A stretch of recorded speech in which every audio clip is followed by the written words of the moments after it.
Can I get a motion to retire to executive session for the purpose of litigation when an action against affected or on behalf of a particular public body has been filed and is pending before a court or administrative tribunal, or when the public body finds that an action is probable, in which case the basis for the finding shall be recorded and entered into the minutes. The closed meeting 5 ILCS 120.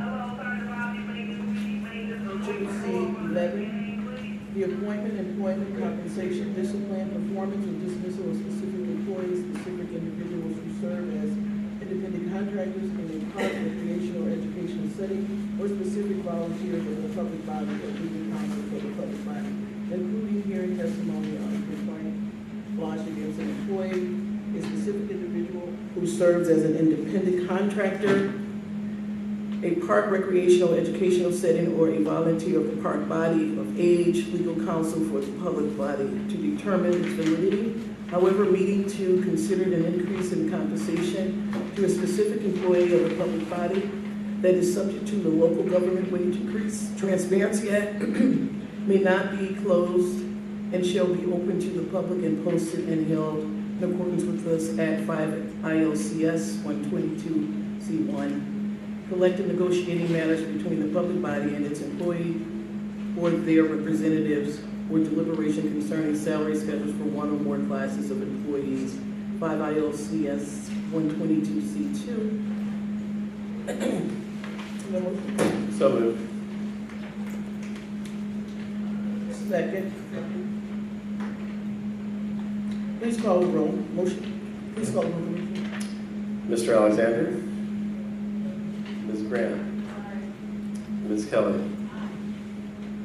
Ms. Medina. Aye. Ms. Patterson. Aye. Mr. Valtierrez. And Mr. Wagner, aye. We are in executive session at 5:45.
Okay, can you call it roll? Mr. Wagner? Mr. Alexander. Whatever.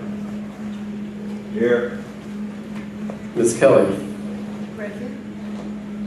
Ms. Medina. Present. Ms. Patterson. Here. Ms. Grant. Mr. Valtierrez. Mr. Wagner, present.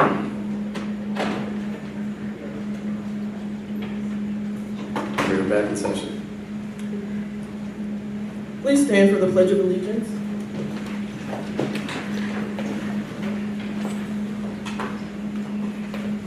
I pledge allegiance To the flag of the United States of America and to the republic for which it stands, one nation, under God, indivisible, with liberty and justice for all. Mr. Wagner, could you read the individual statement?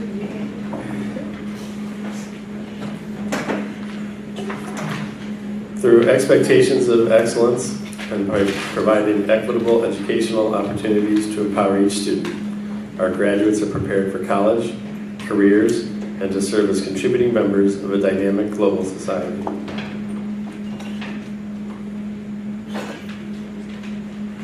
Reports and communication from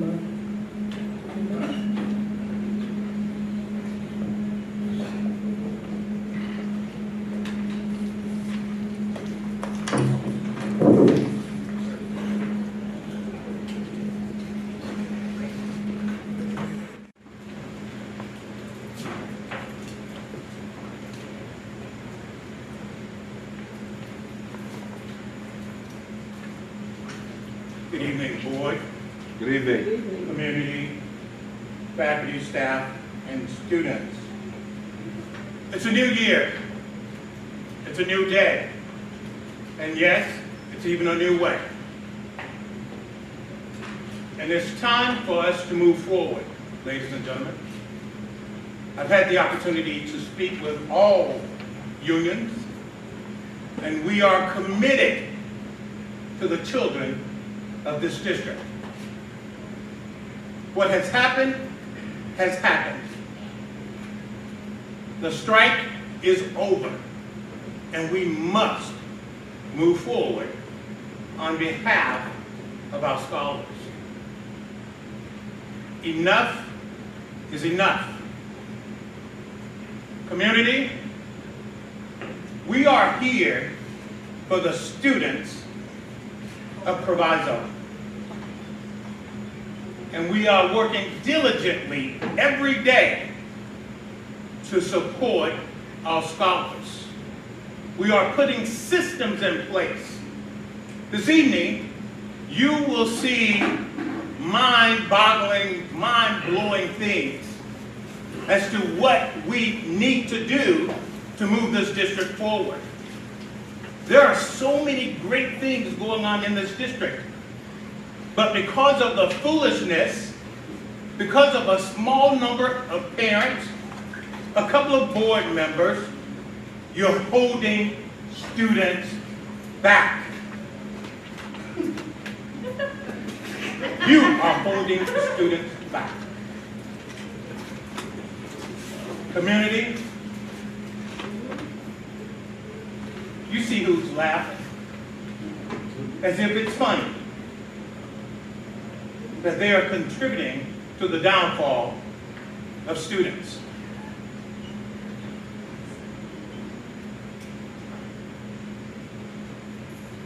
This is not fun and games.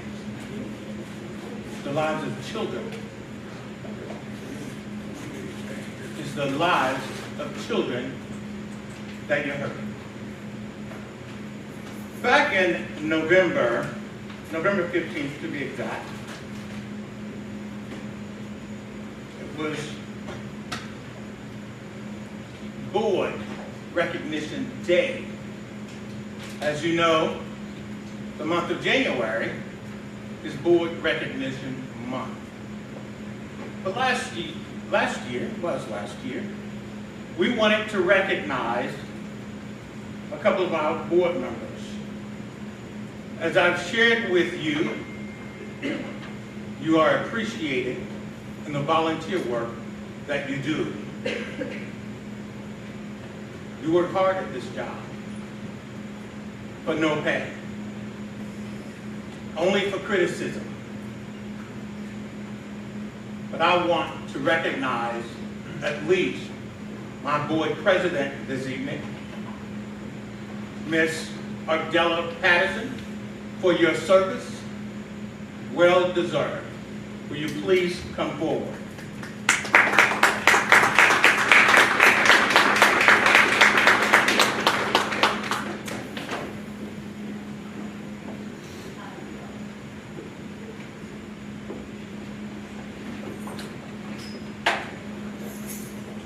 As board president, and you have been for 1 year, you've taken a lot of heat being the board president. And I want you to know that you are very much appreciated. So we would like to share with you a gavel.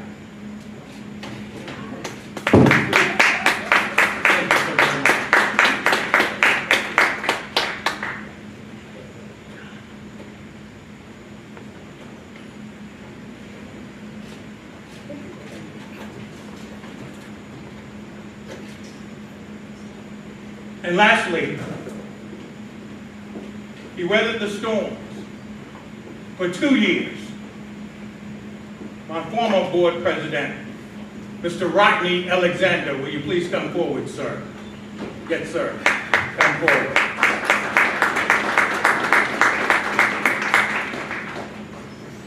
As former board president, you too, sir. Matter of fact, yes, sir. You weathered the storm, sir.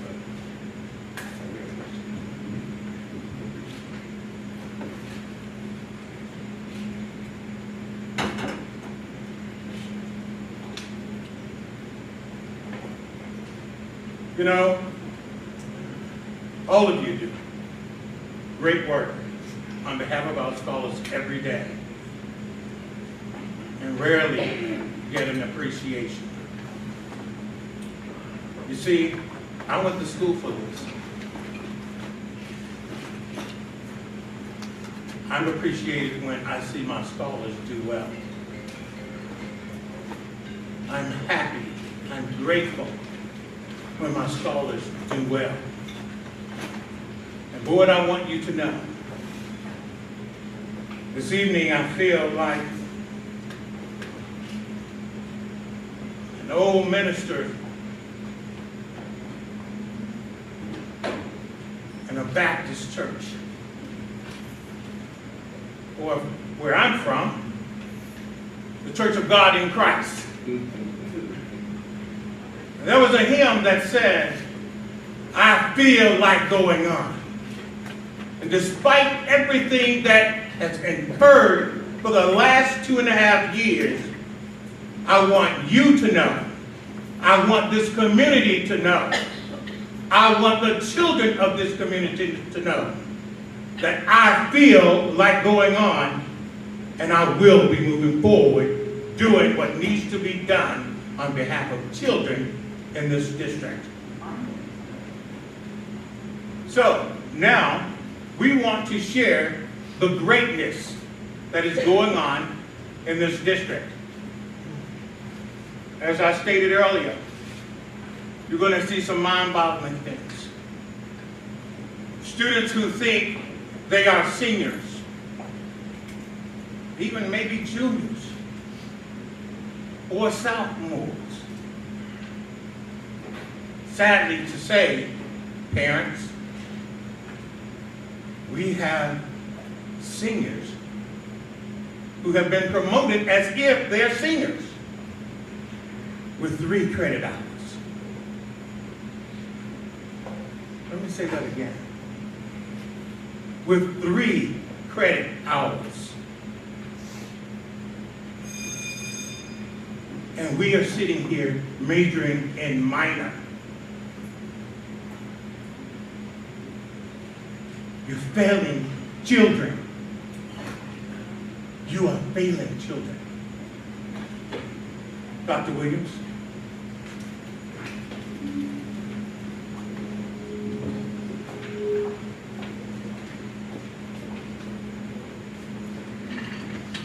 And before you say, give me just a moment. We have nearly 1,100 students. I'm angry about this. We have nearly 1,100 students who think they're going to be graduating on time, and they're not. It's time for a change. Dr. Williams. Good evening, Board President Patterson. You all able? Vice President Kelly. Can't hear it. This is loud as the microphone. Yeah, you can't get it out. Board President Patterson, Ms. Kelly, Secretary Valparez in his absence. Board members of Dr. Henderson, I'm Sharon Williams, Deputy Superintendent of Schools, with a few updates regarding our educational services, preloaded by Dr. Henderson. Also 2 items for your consideration this evening for approval. So the first is our updates. I'll be updating you on our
100%. The objective was based on a grade level standard. It matters. So what we're looking at is there an objective on the board?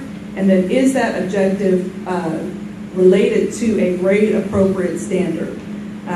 There's really no sense in having an objective on the board if it isn't related to your content and to a standard. We also took a look at just globally those objectives that were on the board for students to observe. Were they linked to the content standard, linked to a higher order thinking opportunity, or a worthwhile task? And you can see that about 50%, yes or mostly, of our classrooms did have this in place. That is a very promising sign. We do want this to be 100% and the pie chart to be 100% green. However, we know with any initiative, it's going to take time for us to make sure that each teacher understands the expectation from them, and then also the ability to reach a high level in this instructional practice. Instructional practice 2, again, has to do with academic vocabulary. So we focused on tier 2 and tier 3 words. Again, tier 2 words are about 36 as defined in Dr. Dickey's resources, words that students will see quite often in many of their assignments and on the standardized assessments. Tier 3 words are those words that are content specific. So science words, math words that students need to be able to understand and know in order to do well in those classes. You can see that we also increased the number of classroom walkthroughs to 226 and counting. Our goal is to get into as many classrooms as possible. We cannot improve student achievement unless we are observing what's happening in the classrooms. So that's been a big push from our office to school leaders and to our educational services staff to make sure that they're in classrooms. As you can see, we're not doing quite as well regarding academic vocabulary as we should be. This will be a push, and I'll show you a demonstration of some of the professional development that's been developed by our content coordinators to work with teachers to make sure they understand tier 2 and tier 3 academic vocabulary words and how to incorporate that in their instruction. So we're also looking in instructional practice 2, a resource for students in terms of a word wall. So we're looking for either a word wall that has some of those tier 2 or tier 3 words that students need to know, or a word and definition wall. That means the word is there and also the definition of that word. So that can serve as a resource for students as they are working through lessons and working through their tasks. You can see that we have quite a bit of growth to do in this area, and that 67% of those 226 classrooms that we visited did not have a word wall at all. The video that we're about to show you is a demonstration of the professional development that happens for teachers around the instructional practice 2. This was put together by our content coordinators, and we had over 150 or so teachers take advantage of this PD during their planning time. It was a short 1-hour professional development, very well received by our teachers and very well led by our content coordinators. So this is just a demonstration of this. And this actually occurred on our e-learning day before our winter break.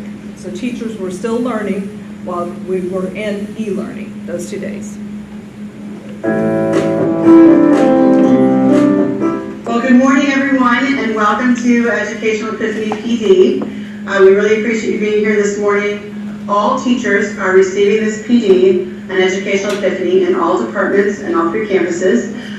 So we want all teachers to be familiar with the literacy skills and how we can teach it in our classrooms without redefining our content. We're still teaching our academic content, but having some systemic improvement across the district to raise our students' literacy skills. That's through embedded, explicit instruction with literacy, and specifically today with tier 2 vocabulary words. These are the 2 instructional practices that we are laser focused on as a district.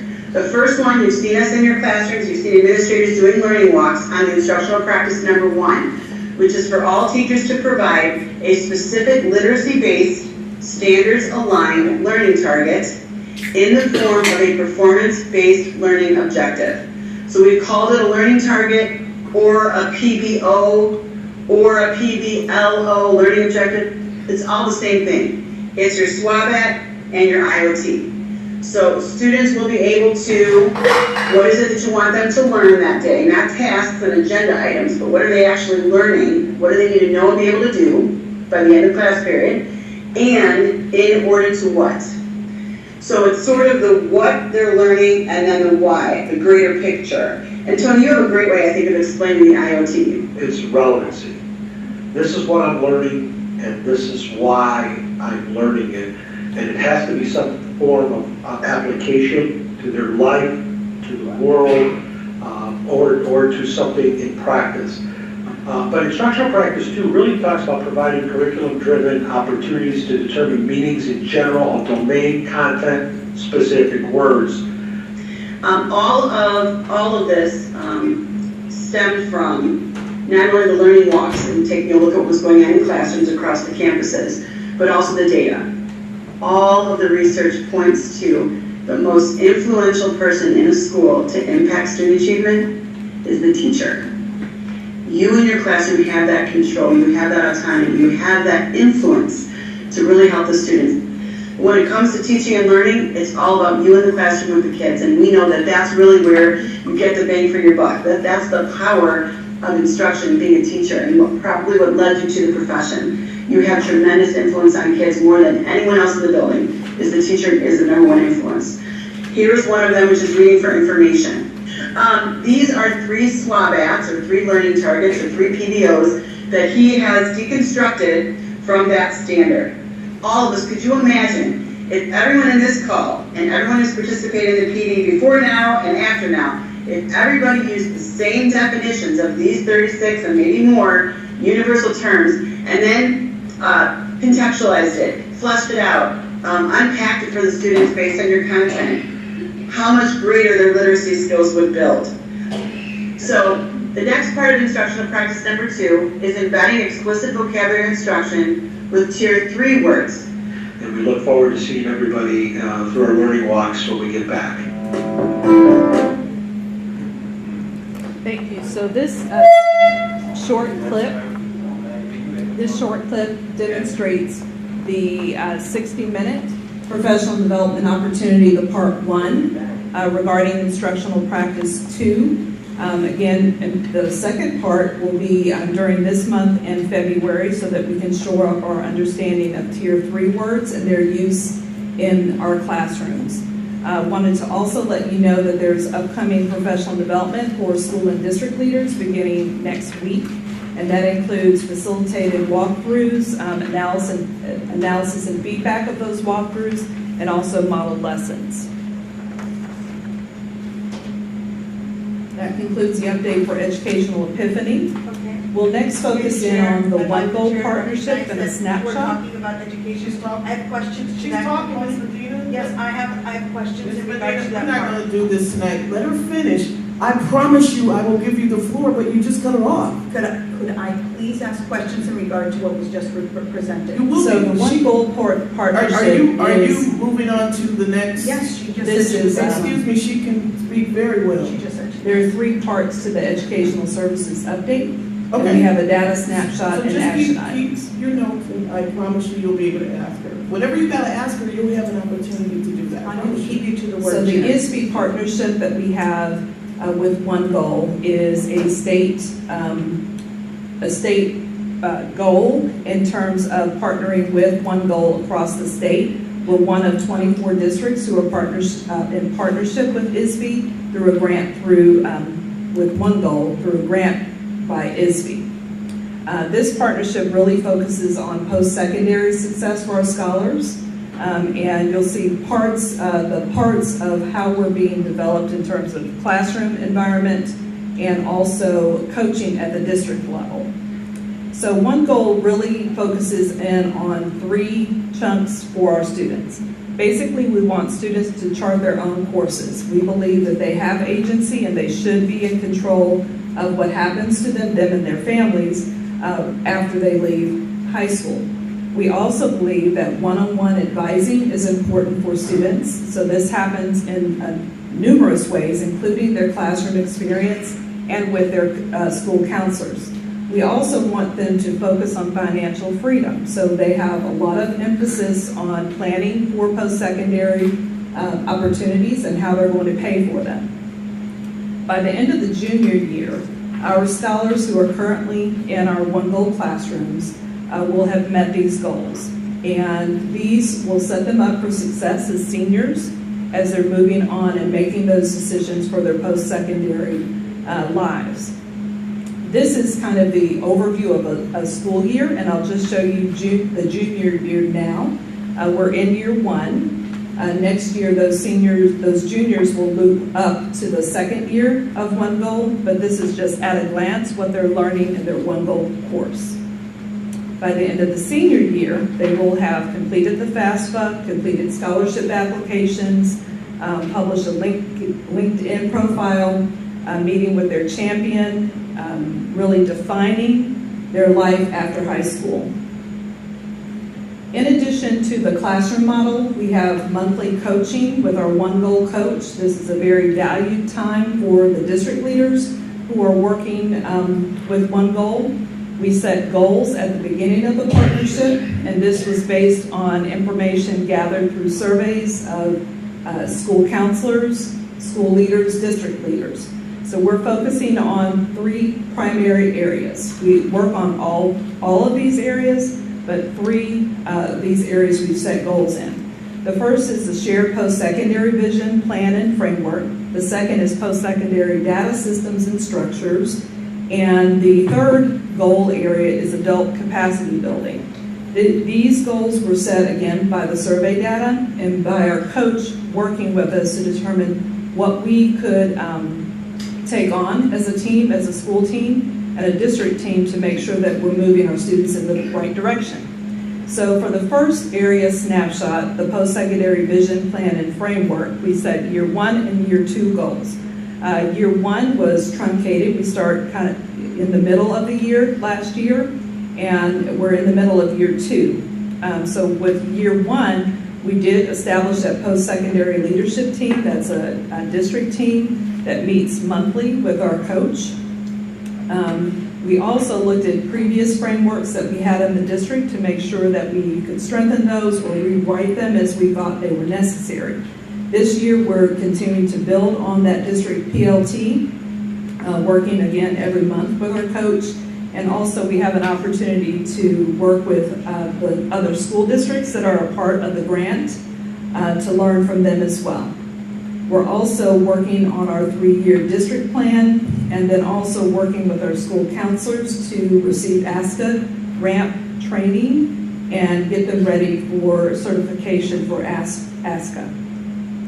Year 2, in terms of post-secondary data systems and structures, really is about putting those data systems in place. Last month, we've reported to you about the data tool that is available for schools each week and will be soon available for teachers and counselors. This helps us track our data weekly. This is something that we have not had in the past, and that drives what we're doing every day in schools and gives us those snapshot data points so that we can act upon those. In terms of adult capacity building, we've really focused on school counselors as a leverage point for us. We know that the school counselor is the lifeblood of high schools, and they should be professionally developed. So we've worked very hard with our coach and with our new coordinator of counseling and CCR to develop structures whereby our school counselors are meeting together as a district team. We're bringing them together at least once a month to ensure that they're having time to collaborate with each other. We're also professionally developing them around their role as a counselor.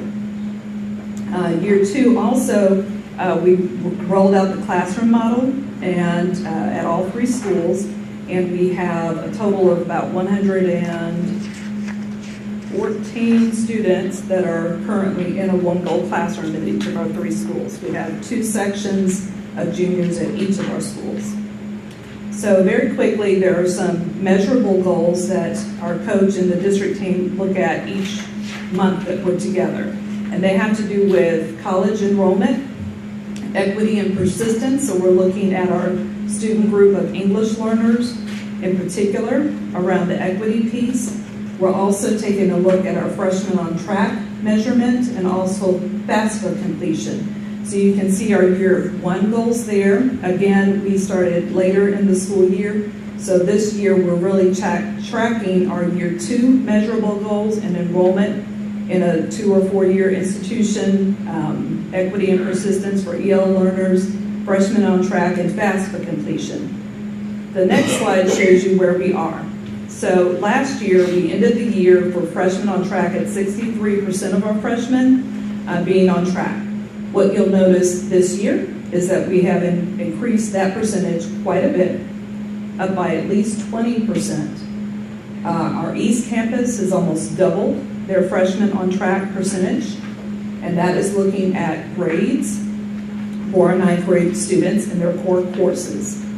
We've also been working hard on FAFSA completion. We've had 2 district-wide FAFSA nights. We've partnered with Triton and ISAC, and also, I'm going to leave off partners, TRIO, to work with our schools and families to make sure that they're completing their FAFSA. So we've been tracking this data, and this data is easily found also on the ASCA website regarding the total number of percentage of students who are completing the FAFSA.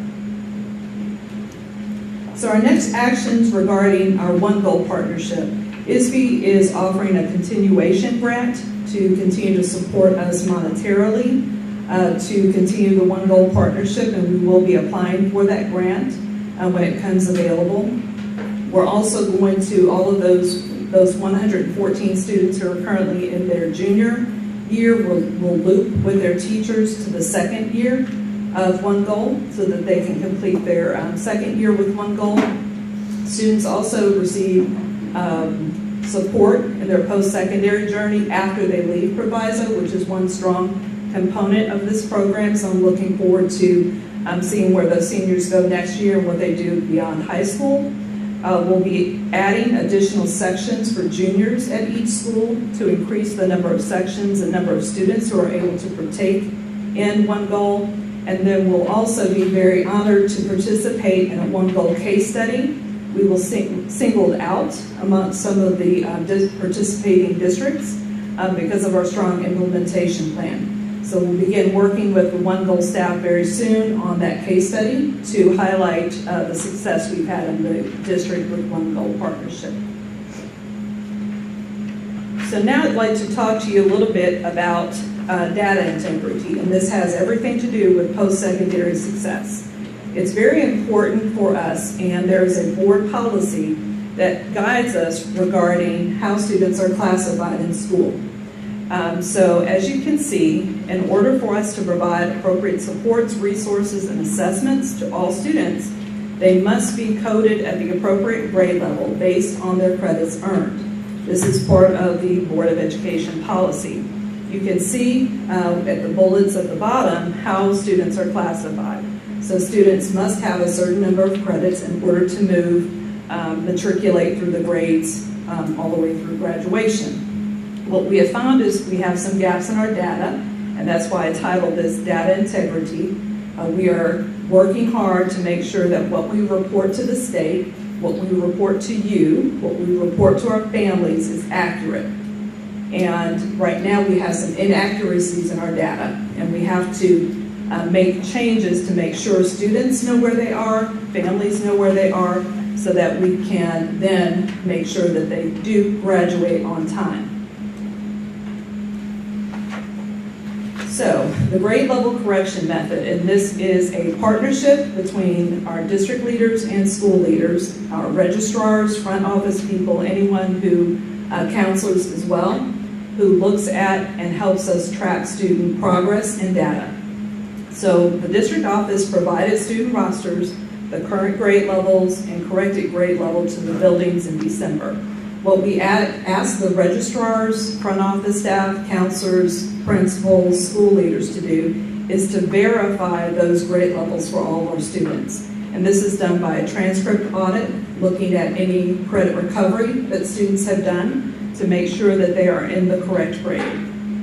The district office is going to mass change all of those grade levels in Power School so that it is accurately reflected for each child, and that will happen this week. The district office will then update the Illinois Board of Education, SIS, School Information System, to properly reflect the grade level of all of our students who are impacted. The timeline, again, December and January. We know that this is a very important thing for families to know, a very important thing for students to know, and we need to support our students as these changes are made. Not all students will be impacted, but we do have quite a few students who will be impacted. And we want to first impress that our goal is not to punish any student for where they are.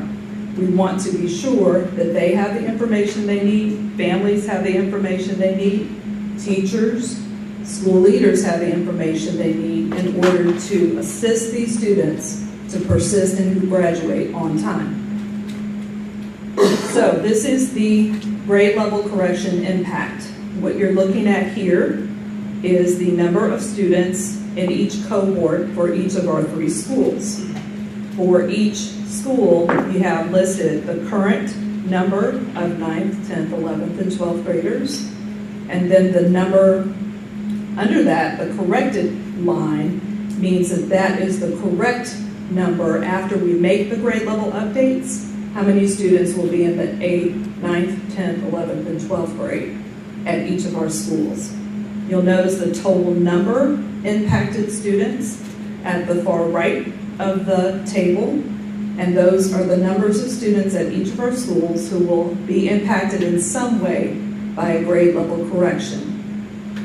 This is a large number of students, and as a result of inattention, this has compounded over time. So once this is corrected, we also have set a schedule for making sure that students' grades and graduation certification is done to make sure that they are in the correct grade level after this first change and after our first semester, which ends in a couple of weeks. We will make sure that all students are in their correct grade. Going forward, we will make sure that at least once a year, likely after the summer session, that students' grade levels are updated to make sure that everyone is promoted to the correct grade.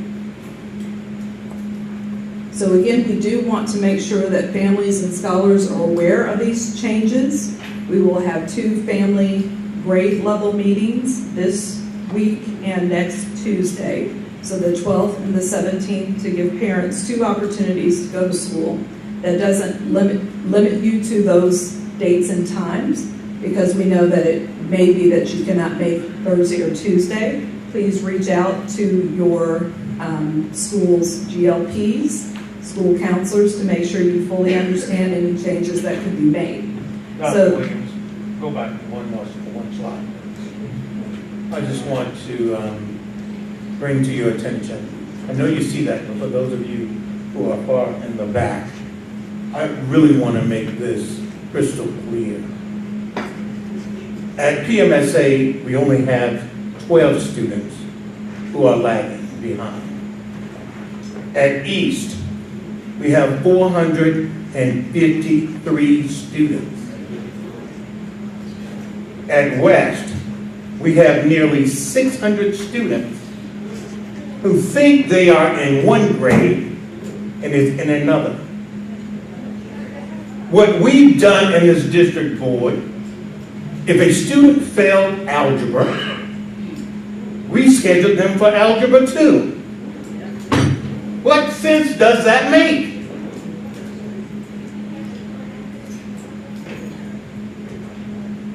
And if they didn't pass algebra 2, we sent them on to pre-cal.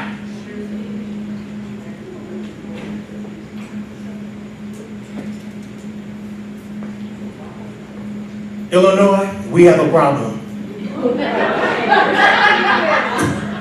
This is a problem. So we are cleaning this up.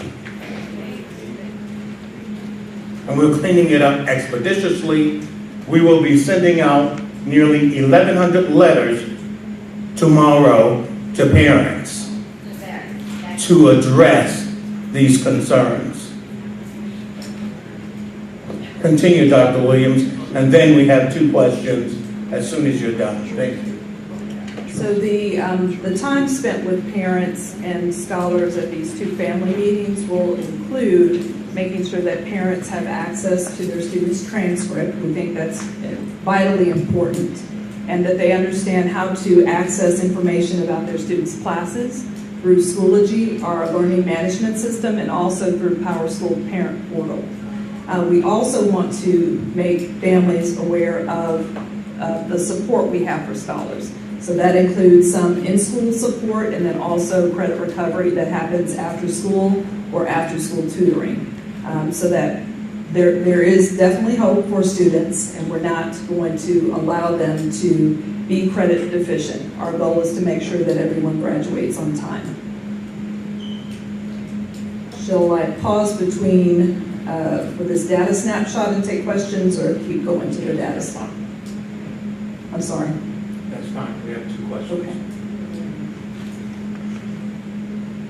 So, I have a few questions about this, because this is the first that I believe as a board we're hearing about this credit deficiency. That's so bad, and if my math is correct, that's over 300 seniors that will be impacted who think they're on track to graduate but are not. Is that what you're saying? That's correct. Okay, so my question is actually for Dr. Henderson. When you say that a student didn't pass algebra, we send them to algebra 2, they didn't pass algebra 2, we send them to pre-calc. You've been here for 2.5 years. Why has this happened? That's a good question. Thank you. Because we have identified the personnel to dig into the data to find out what is happening. That's why. In the past that we were graduating kids who didn't deserve to be graduated? That is, well, I didn't say that. I didn't say that. Well, if it's But if you want to get that technical, to be honest with you, you're absolutely correct. Since you want to put it out there, yes, you I'm have. trying to understand. Matter of fact, you graduated 23 from East in 2021 who should not have graduated. Okay, but you were hired in 2020. No. That So was I'm trying to understand. that was, hold on a moment. That was my first year here. That was my first year here. You guys, Yes, they were seniors. we gotta keep some decorum out there.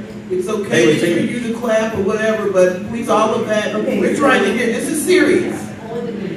It's very serious, I agree. Yeah, but we're This is not the looking first for week. laughs and all of that. This is real. Right. No, this is- Somebody's child has been is not graduating. This is crazy. Right. But and this is This the didn't first just we're happen hearing about yesterday. it. This didn't happen 2 years ago. Let's keep it 100.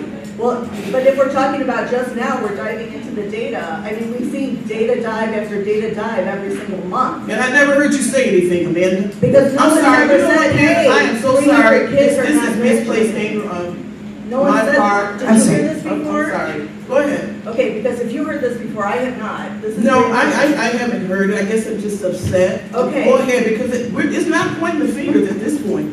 How do we help somebody's child I agree. that we have failed?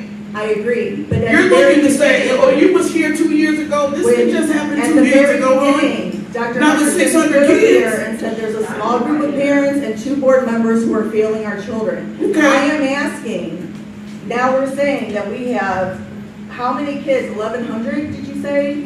Over 1,000 kids who aren't in the correct grade that they think they're in. That's We have correct. over 300 seniors between the 3 schools who do not have the credits to graduate like they think they do. Right? But this has been happening over the course of the 2.5 years. That's what I'm asking. No, it's not just the 2.5 years. It has been happening for years. Okay, so how How- did this happen? As long as you've been on the board, it has been happening. Okay. Yes. And I'm sorry, but I'm not paid almost $250,000, and I don't have a $90 million budget at my fingertips. I just find it hard to understand why at the very beginning, you're blaming a handful of people, when as you I'm not said blaming there, anyone. I'm sharing data with you. I'm simply sharing data. I am If saying, you guys Simply continue to be sharing disruptive, you and I can't am hearing what speak. you said. Right. You said that you have gone to school for this. Mhm. You have a budget of what, $90 million a year? You have a board majority who's giving you just about everything you wanted for over 2 years. Your point? My point is, if you're saying that we've been doing this, why did this got caught sooner? Because it's Why going did down. this You tell me. You were here. Thank you.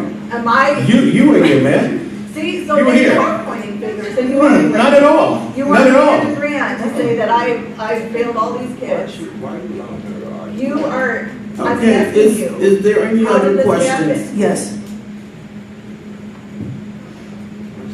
Isn't this data inaccuracy due to how the rollover data fields were handled in Power School?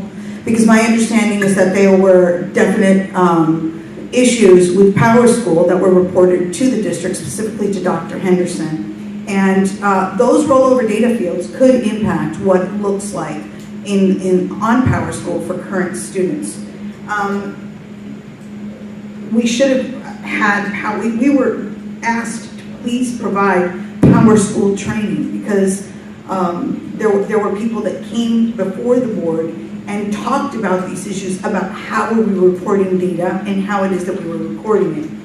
Either the staff doesn't know how to do Power School because that number of inaccuracies, because some of the data that you sent us is inaccurate. It's from last year, and it's not about this year. Ms. They're McNeil, literally- do you have a question? Yeah, I'm asking, I have a lot of questions. But you're So, making a statement. What's if your you question? push the incorrect grade level for the fall in ISB snapshot, it's gonna cause huge issues. Are you sure you do not have a programming issue before you actually speak to absolutely all the students? Because we've had this programming issue before and it was rectified a few years ago. So I'll start by saying that this is a combination issue. There's not just one thing that we can point to that would say that this many students are in the correct grade, in the incorrect grade level. So I am a checker of checkers. And part of our issue has been that we haven't been systematic in making sure that our data is correct all along the way. So I've talked to you many times, to this board many times about our data integrity meetings. That is part of the strategy to make sure that our data is clean. We have, the Board of Education approved over $100,000 this year for Power School data PD. And we have ad nauseum trained front office staff, our counselors, our school leaders. We had master scheduling meeting and PD today to make sure that our master schedule is right. There are gaps in our learning and there are gaps in our processes. And that's why we're presenting it now. We're going to clean it up so that it is forever cleaned up and set a system in place to make sure that we are checking the checkers of the checkers. So that includes anyone who, from the moment a child enrolls in our school district, that child's data is correct. And we can say to the state that this is the data that we're presenting to you, and we believe that it is correct to the best of our ability. So there are many things at play here. That includes the training of everyone who touches a student's transcript as well. So as students have been in credit recovery for years in this district, Dr. Luna now is cleaning up 5-6 years of Edgenuity data where we have not properly accounted for students who have made up credit and it has not been transferred to their transcript. So there are many gaps that we have to address. This is one of them. This is why we're doing this now, to be sure that students and families have correct information. Information and knowledge is power. We can do something with this now. If we don't know, we can't do anything. So this is part of the strategy to make sure that we're on track with our students and being honest with our families, being honest with students, being honest with ISB about where we are. We have more staff now, also in the IT department, who are going to be working on Power School. We have our team and Mr. Ashoff, who's constantly working and looking at our data and working with registrars, attendance clerks, front office staff to make sure that our data is clean. It's going to take time for us to clean all of this up. There used to be a person whose contract was discontinued, who was specifically in IT, who specifically handled all of these data rollovers, and that person was dismissed and nobody took that person's job up till now. So I'm concerned that we're having a rollover data field issue and that there aren't this many students and we're being misinformed. But All right, thank you. Move forward, Dr. Williams. May I continue with my questions, Chair? Thank you. Mr. Wagner, you have more? Yes, I have. I'm not finished. How often were the classroom observations and done for the students and the teachers? And what format was utilized and the length of the observation? Observations range from 5 to 6 minutes, probably tops 10 minutes, and we use Microsoft Forms to collect the data. How many minutes, I'm sorry?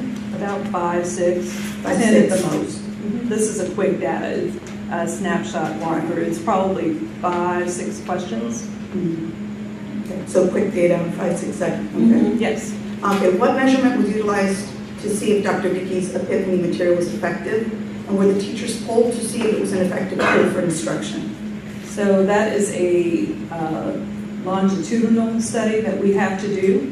Has it been done? With most things, it takes time for implementation. As you can see, this is a beginning snapshot. This is a baseline data. The treatment that's being applied is the professional development for our teachers. Long-term effect of any strategy takes time to measure. This is a snapshot of our baseline data. So that means no. We haven't done the study yet. We have results from STAR. We have results from our from PSAT. Specifically. We can do a study of the effectiveness, what teachers perceive or what leaders perceive as effectiveness of the PD. Was the e-learning delivered by Dr. Dickey? Because we're paying him a lot of money. Was the e-learning, because I didn't see him on the screen. No. So one of the strategies is to make sure that people at our school district can continue on with the professional development. It's not necessary for a facilitator to always be in front of our teachers or leaders. And we're developing our content coordinators, we're developing teachers, we're developing principals and school leaders in order to be those professional developers and coaches of teachers. But you specifically said that there was an epiphany PD. What was the cost of that? Yes, there's been several. I can look up the cost to be sure. Yes, you've actually approved several contracts in subsequent years. You said we've only had one so far, and right before December. In December, is that correct? I'm sorry. One professional development? No, that's incorrect. Okay. Our professional development is scheduled for this spring. Okay. You said for your post-secondary goals that you were pointing for the district, that students, that one of the initiatives was with assistance and scholarships, FAFSA, and getting college ready. Is that correct? Yes. Okay. Are you going to, how many counselors are you going to be bringing on to increase that we have college career counselors available to students to assist them with scholarships, with FAFSA recognition, initiatives? How many counselors are we increasing in order to achieve this goal? We are well below the ASCA level for student counselor ratio. What's that ratio? The average for schools is well over 500 to 1. Our average is approximately 280, 290 to 1 counselor. We have 8 counselors. All of our counselors, all of our teachers are college and career readiness agents. So 8 counselors at West, 8 counselors at East, 4 at PMSA. Everyone in our model is working with students on college and career readiness. It cannot be assigned to one person. There's usually a team, actually. Most schools have a team. Questions, Ms. Medina? There are eight counselors on a counseling team, and they have a counseling coordinator. We previously had 80 to 90% freshmen on track records between 2019 and before. What do you determine the 70% as being an improvement? How do you determine that 72% as an improvement? 63, excuse me. I'm not sure that data is correct that she just viewed.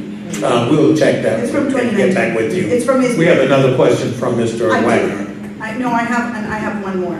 Ms. Medina, we'll come back to you. No, Dan has a question. you told me I could. And I have. What you're doing is attempting to campaign, No. not here. Mr. Wagner, you may go ahead. No, Go I'm on, Mr. asking Wagner. questions specifically related Wagner. to the education. I'll come back to you. That's not a problem. If you cannot sit there and be a part of this meeting, this is a business meeting of the Board of Education. I will ask you to leave. Mr. Wagner. Let her ask questions, please. He has to go. He has to go. That is a violation of your oath of He office. has to go. It's a violation of your oath of office.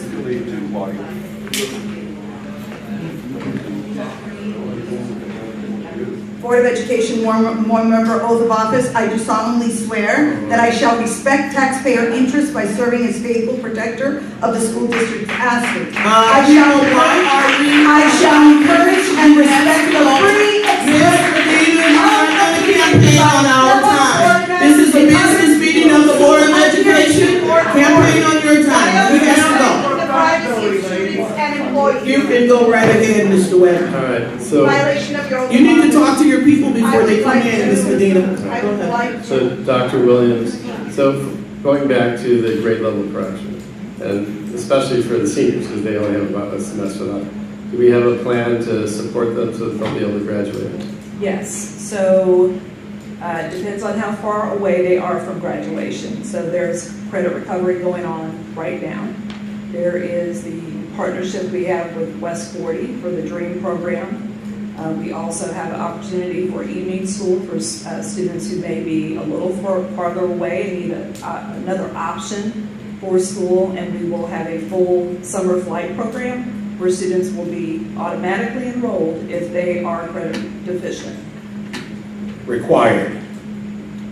After this semester, we will again look at where students are so that we can be more targeted in our approach to students who are undercredited as a senior.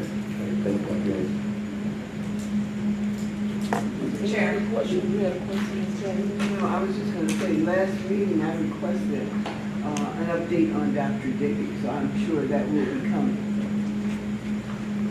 You have a question, Ms. Medina? I do. Just one question and then we're moving on. No, I'm according to the oath We're of moving office, on, I Ms. can have as Medina. many as I like. Thank you ever so much. You have more than enough time to call. Go on with your question, please.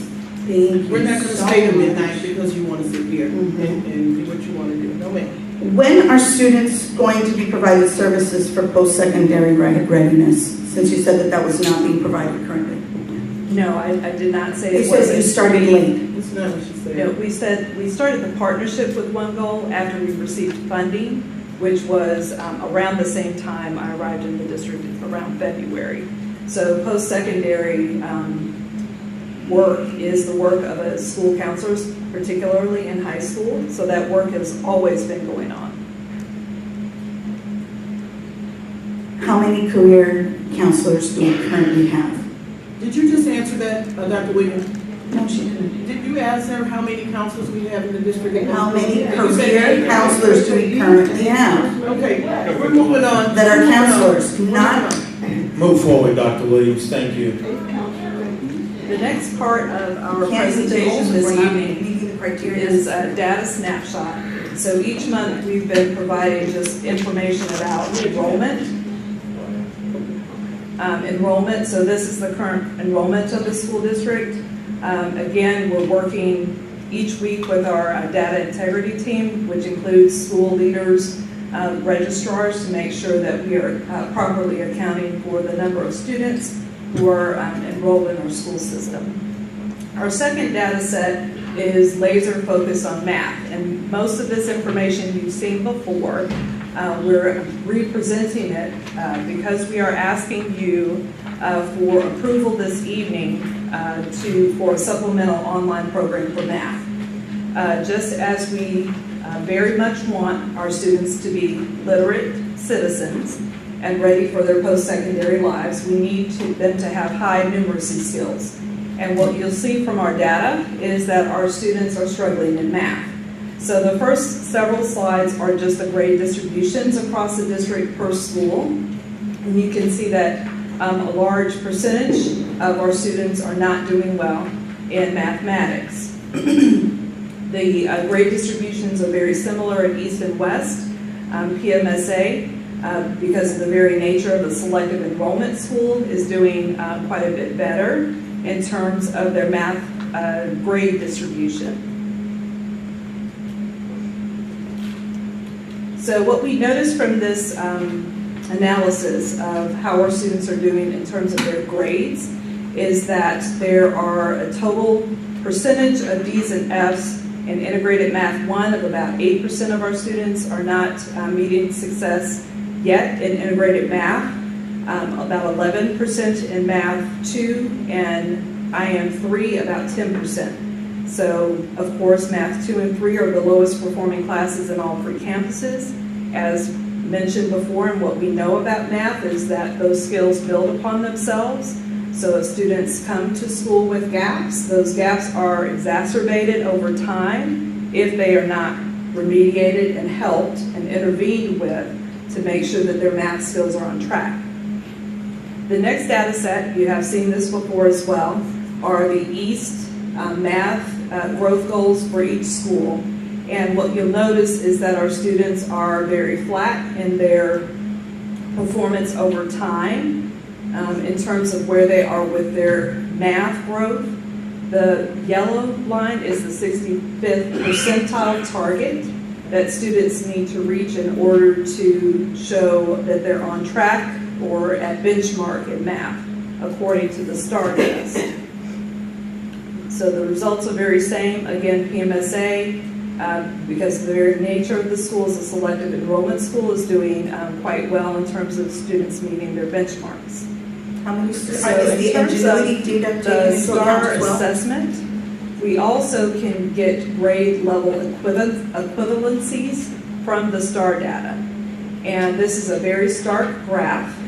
What it means is that our 9th, 10th, and 11th graders at East and West on a norm reference test that's comparing our students with students across the nation are at about the 5th or the 6th grade level in terms of their numeracy skills.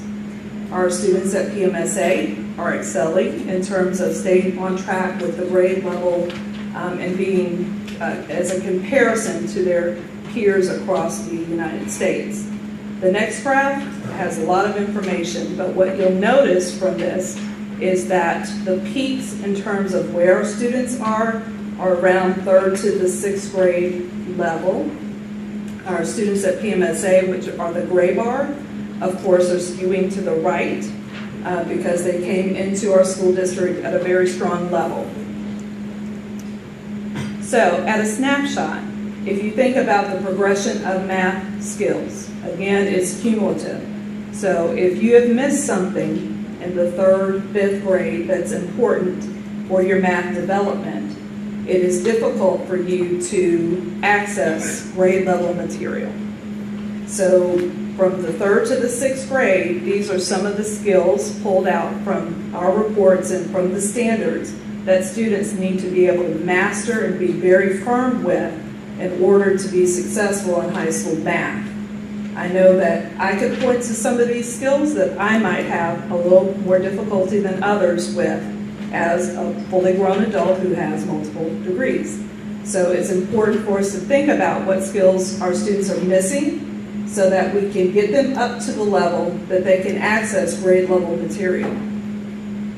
So the next data set is the SAT and PSAT data that you have seen before as well, which really emphasizes our state testing and the gaps that we have with our students in terms of math meeting the state benchmarks on the PSAT and SAT. So in an analysis of the SAT suite of assessments, what students are missing is the heart of algebra. And in many respects, algebra is a gatekeeper. Many of those skills in terms of algebra you'll need in order to matriculate through high school and through upper level math. And some of those commonly missed skills are what you see there. And these are some of the items, some of the skills that we're going to be working with students and utilizing online supplemental resources to fill some of the gaps that our students have. So the next actions, and there's an action item for your consideration this evening, is for us to utilize Imagine Math. This is a product that will be an online supplemental program that can be used within the classroom and outside of the classroom in order to fill some of those gaps that we know our students have.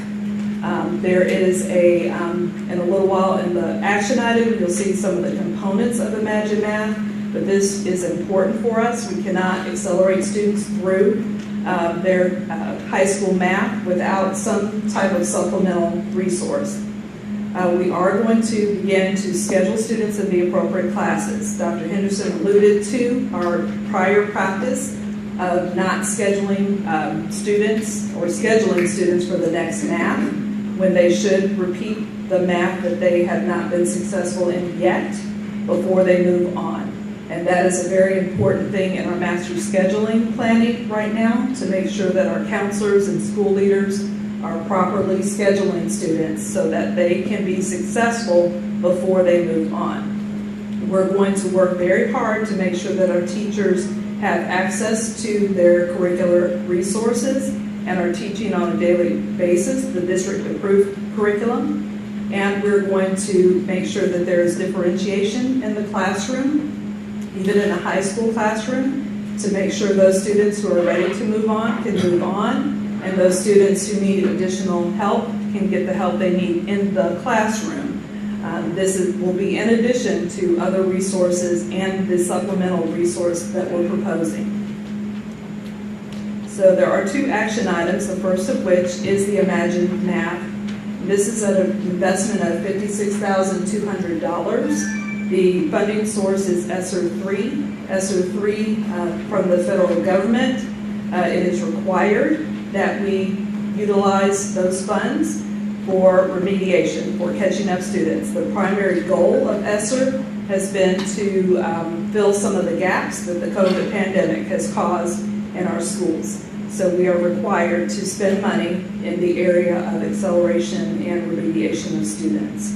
Again, we had a curricular resource selection team that helped us look at two tools to present to you present to the district leadership and then to you this evening. That was made up of teachers, principals, and district leaders.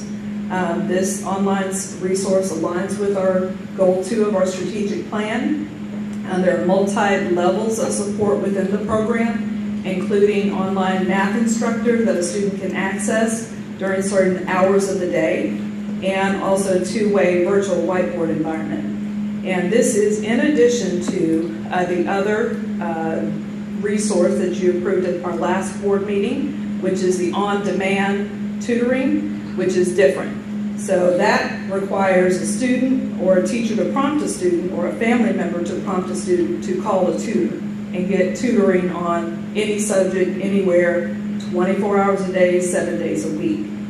This is limited to math and also limited to the level that a student is in the program. So they can access level 1, 2, or 3 depending on where they are in the program. If the program will sense where they're struggling, and then they can, it will prompt them to seek additional help in that area. Again, the reports can be used by teachers in order to differentiate in the classroom. So students will be entering at different levels in the program. The teacher can then access information from that to see if there are 10 or 30 students in my classroom that are struggling with this skill. I can pull resources, pull those students together to reteach or to accelerate on the other end of that. As you can see, many of the 3rd through 6th grade skills have to do with numeracy and being fluent in your numeracy facts. So math facts is a part of this program so that students can become fluent in the 4 operations, particularly multiplication likely and division for our high school age students. And it also has a component for SAT practice within the program. The second item for your consideration is the curriculum handbook. And there are very few changes to the curriculum handbook this year. We're waiting for our external partner who is conducting the curriculum management audit to finish their work before we propose overhauling the curriculum handbook to a large extent. Again, this is the value statement that the district has with families and with students. These are the courses that you are able to take in our district. They're aligned to state standards and will get you to graduation and beyond. So again, the 2 action items for your consideration, Imagine Math and the curriculum handbook for the upcoming school year.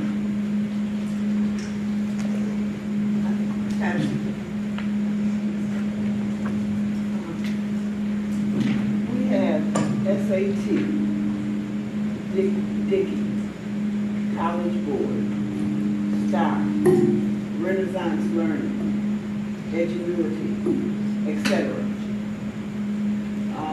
Is it not good to have different programs going without proper implementation of what we have already?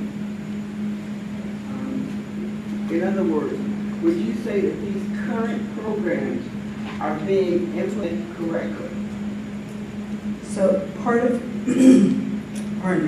part of the list that you listed are assessment programs, and part are for supplemental resources or to supplement the curriculum. But we still have a lot of programs going. So with the assessment programs, you mentioned Renaissance and STAR. They're the same thing. So Renaissance is the company. Renaissance STAR. Yes. So in terms of STAR, what we're using STAR for reading and math, we don't currently have another assessment that is norm reference, meaning us comparing ourselves and our students to the rest of the country. The SAT and PSAT is a criterion-based test that tests students on the standards according to their grade level. So we need to have both of those types of assessments to understand how our students are performing in the classroom. For instance, the SAT or the PSAT is not going to tell us the grade level equivalency of a student. It only tells us whether or not they made the standard. Okay. Well, and then with this program, image learning, is that more of an elementary school program? Yes. No, it actually works for the students from K to 12. It's an adaptive program, so students are going to, I'm I sorry. read that it was for pre-K to 6, designed to supplement core instruction. And it provides instruction and practice in all 4 domains, which would be reading, writing, listening, and speaking, as students explore and practice skills. So do we need something more geared to the high school? This is a high school program. Okay, Well, we are, K through 6. no ma'am, but it will reach that far if a student needs it. So student data is imported into the program. They take a short assessment to place them, and then it puts them on a learning path. So each student is going to enter at a different point. If a student needs 6th grade skills, the program will start there. There's no programs that are more adaptive for high school, with high school material? This is high school. This is made for high school students.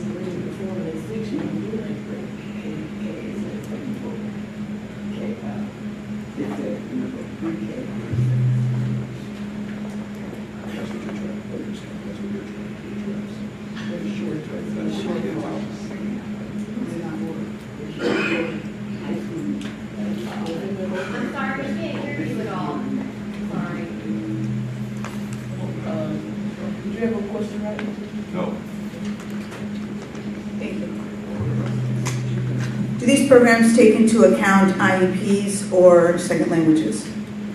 Yes, the students, the program is adaptive, so it's going to adapt to where the student is.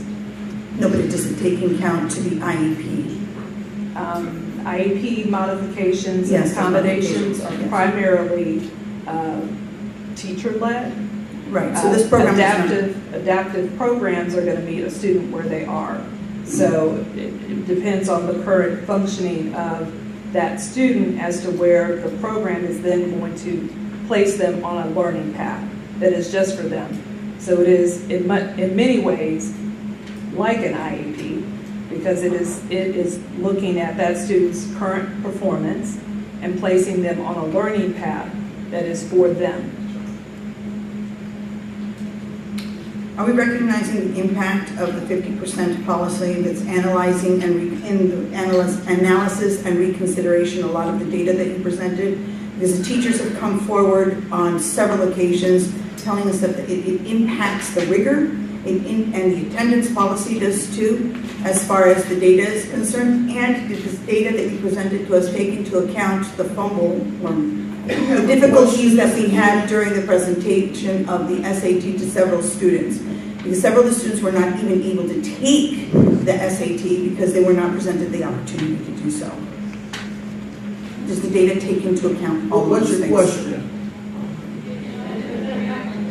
The data is the data. Okay, There are so- a combination of gaps that have caused us to be at this point now.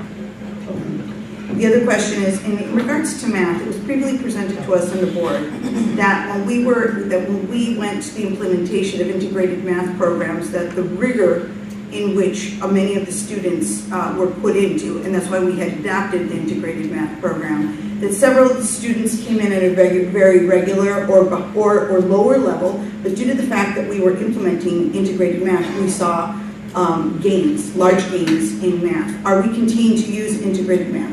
Yes, that is our board adopted curricular resource for math. And what we found utilizing the integrated math over a 3-year scan of data analysis was that the students were actually performing at a much higher level due to the fact that because of the rigor. The 50% rule that we have in the policy is working against rigor. Are we taking into Are we going? Or are you trying to? I'm sorry, I'm interrupting. You have a question. Ask her a question. You're not going to browbeat the administrators. It's not going to happen. You're not going to do that today. Can you just? You're making a show. I'm trying to finish. Ask her the question. You're making statements. Ask her the question, Claudia. Do you have a? Go ahead, Amanda. Go right ahead. Is the 50% rule going You to have be the floor, reconsidered? Ms. Williams. We're not currently You considering. have the floor, Amanda. That You're would done be a answering consideration for the board. Ms. Medina's I'm question. sorry, your oath of office says that you need to You respect have all the members' floor, speech. Amanda. Your oath of office as chair says that Amanda, you need to finish. you have the All floor, people who are otherwise we're speaking done. are allowed to You speak. can call your I next have one person, more question. Mr. Dr. Anderson. I think Ms. I have one Grant more. has a question. Okay, go ahead, Ms. Grant. I just have a very simple question. How will this be implemented in our schools? Because I see in the action item, it says that the recommended use is 60 to 90 minutes per week or 3 lessons.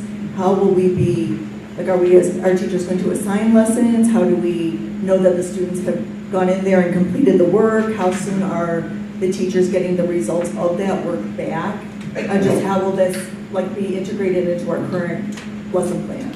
Yes, so we're looking at an integrated approach to their classroom experience for students. So this can be completed any time. We know that there are curricular resources that teachers need to use in the classroom. So it's going to be blended. They're going to have to think about 10, 15-minute intervals, 5 to 10-minute bell ringers that students can enter into work on Imagine Learning, Imagine Math. The results are basically instantaneous because it's an online program, so teachers can always see where their students are, where they start on a path, and what their progress toward their lessons based on where they enter the program. Okay, so just so I understand, this will be done, some of it in class, but some of it assigned as homework, and then they have those times listed on the front page, and that's where students can actually get support from the people at adjournment. Yes, they have Okay, so after that's hours extra, support. so then the students would like seek out that support? Yes, Okay. so student agency, but also teacher pushing them if they notice that they haven't finished lessons or they're not completing the amount of time they should, to be able to assist them. And is that something too that we would get reporting back on if students Yes. are using these extra, like kind of tutoring sessions outside? Yes. That's something we would have reported back to us? Yes. Thank you. In Power School? Actually, Yes. that would be a presentation to the Board of Education. Actually, I was going to say I'm quite ecstatic with the dialogue around the subject matter, and that I would like to see us discuss it even further, perhaps over a retreat. I'll be more than happy to dive deeper into this work. Thank you. So next we have up, we're going to ask Mr. Taylor in operations to come, and Mr.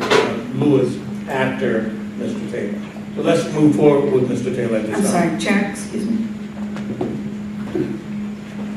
I'd like to move public comments now so that they don't have to do Okay, another we're not gonna do another that. long presentation. We're not gonna do The- it, Claudia. the public This is a comments, business they've meeting been of the waiting Board of a long Education, It is, exactly. and we have to And hear they're what's here. going on in the district. Correct. We cannot do this every month because you have invited people to come to the meeting and make comments. Everybody comments are welcome, but we will hear what's going on in this district. You may proceed. Thank you. I'd like to move Please, to, proceed, sir. Good evening, Board of Education, Superintendent, community colleagues. I'd like to object. Happy New Year to everybody.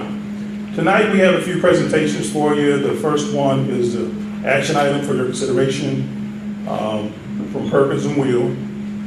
It is an AIA Doc G802 for implementation of our bus barn here at Proviso West High School here on the South Fork.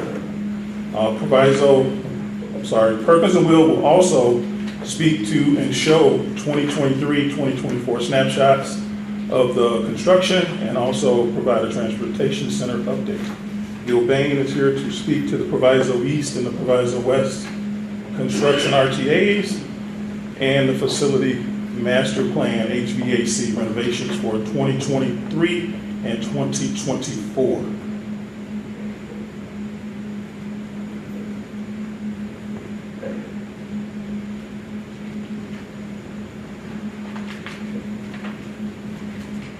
For your consideration, this is the action item for the Transportation Center implementation. Here at Proviso West High School, this is for professional service and design documentation through Perkins and Will, along with landscaping services in the amount of $339,996. Any Does that questions? include the buses? Ms. Medina, please let him continue with his presentation. It's If only, the board would hold their questions until everyone is finished. Jot them down, whatever, but let's not interrupt them. this action item covers civil, structural, mechanical, electrical, plumbing, fire protection, construction phase work, reviewing the documentations, developing the design docs, landscaping around the bus barn, doing all of the groundwork to get it to Gil Bain for bidding. This is a professional service doc. This is a standard form. It is within the agreement that the Board of Education has with Perkins and Will. I believe we should move forward with this because we need to grab transportation by the horns and take control of it ourselves. This is directly supporting that. Any other questions about the action item? Yes. Yes, ma'am. When are the designs going to be presented to the board? We have to get the document signed first. Once we get everything signed, then it goes to the facilities meeting, then it comes to the Board of Education facilities meeting, then it comes to the Board of Education meeting. So we're looking at roughly April or May before you receive design docs. So why are we doing the action item right now? You have to pay for the services in order to get those renderings done and do all the deep dive work related to the structural report, the civil report, MWRD, permitting, collaborating with Proviso Township High Schools, communities around Proviso West, like Hillside, Westchester. all that work is a collaboration to make sure we're doing the right thing for the community and the citizens. So many constituents are concerned about this and are asking why the Board of Education does not put this out as a referendum. We have not presented or had any conversations with the community because the expense is high, and they would like to have some community input before we start with all of this construction. Thank you. I propose that Board of Education actually have a town hall in regards to this, and we do put it out for referendum prior to an acceptance of any of this work, because there are many community members very concerned about the expense this is going to bring to the district. Actually, we really have had our town hall. Yeah, we haven't. We've heard from many parents around about this? transportation. Thank you. Let's move forward. At this time, I would like to bring Purchase and Will up to go through the construction documents, outlining the construction for 2023-2024. I have one more question before you speak with Perkins and Will. Why isn't Gilbane involved in this? Gilbane is definitely involved in this. Every day, Okay, we because they speak want about mention. this. Okay. Yes, so. They're not in the. Once all the design docs are done, they get passed on to Gilbane for professional estimating and scope reviews and go through the process to present the RTA to the school district. So for sure, Gilbane will be heavily involved. Thank you, Wiltie. Thank you, sir. Good evening, Board. Michael Dolter, Senior Project Architect with Perkins and Will. We're here to talk about the 2023-2024 work, but we wanted to start just by reflecting on our valued relationship with the district here, some of the work that we've been doing outside of project work, working with developing summer internships for students within the district, both last year as well as planning this upcoming work. We'll be having additional student engagement sessions talking about overall facility master plan updates, similar to the ones that we did back when we first, if you remember, when we first developed the facilities master plan. We've been a sponsor of the Back to School Bash and the Holiday Tournament, as well as we've done additional work, including the Proviso West Science renovation design work, no additional fees to the district, and we've looked at reducing our overall fees for the district for the facility master plan update. So a number of things that we like to do since we value our relationship with the district and moving forward. So I'll pass the torch on here to Carl to take us through the scope review for the 2023 summer and 2024 summer work. Good evening, Board. Thanks for allowing me to present the scope review for the upcoming 2 summers worth of work. The scope is large and kind of wide-ranging at these facilities, but it should be very familiar to you as it is a continuation of the original facility master plan HVAC renovation work at Proviso East and West. So as I go through, if you have any questions, please let me know. So starting with Proviso West, again, this is a continuation or an extension of the previously installed HVAC system that exists on level 2 and 3. So this is installing it now on the first floor in buildings B, C, and D. There are a couple of rooms that are omitted from the scope here and can be, the HVAC can be expanded as part of future renovations, specifically the admin wing, which has not been part of the HVAC expansion to this point, as well as the culinary labs. There is one alternate that will be presented by Gilbane here for board action, and that is the alternate number W1. This is for the floor science labs and prep rooms to be renovated. The scope here, which I'll dive into in a little bit more detail, but the scope here will bring these floor science labs up to a level of renovation that will match Proviso East. It should be noted that if the board chooses not to accept this alternate, that these 4 rooms will not have air conditioning and be put on the central plant system at this time. Because of the nature of how the original building was constructed, it is very difficult to do the HVAC expansion without renovating the casework, the cabinetry that is part of these rooms.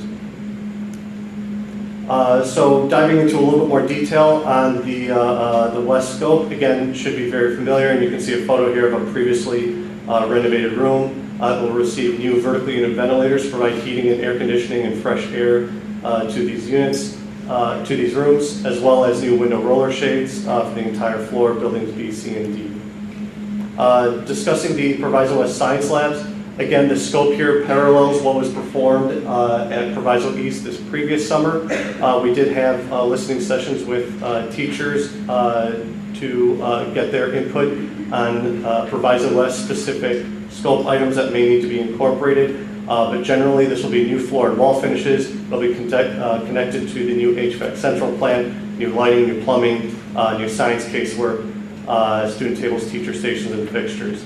And the goal of this science room renovation is really to upgrade them to a modern science lab that would be seen at a at a new high school, a new facility. So it'll be new epoxy resin countertops, movable casework. The goal of this renovation is really to give the instructors the most amount of flexibility to shape the space that they're in to the curriculum that they're teaching. We included a couple of in-progress photos here of Proviso East, but this gives you a pretty good idea of kind of the level of finishes that you can expect at Proviso West. Again, new resinous flooring, durable resin flooring, epoxy resin countertops, and new science lab casework. Going to now Proviso East. Similar to West, where we are extending the previously installed HVAC system, we will be doing the same here at Proviso East. This past summer, on the middle level or the 100 level, air conditioning and heating systems were upgraded on the north end of level 1 or the building A side. The next two subsequent summers will see that expanded to the remainder of level 1 and the entirety of the ground floor. Again, just to refresh the scope here, at East, we will be installing new ceilings and energy efficient lights along with the new HVAC system. The entire area of work will see its walls repainted and kind of describing what the scope is here. Essentially everything that is currently a painted surface will get repainted. New electrical panels and receptacles will be rewired. There is another alternate here before the board to decide on. That's alternate E1, and this is for new window roller shades in the classrooms and a couple of the specialty rooms as well, and Gilby will present that cost to the board.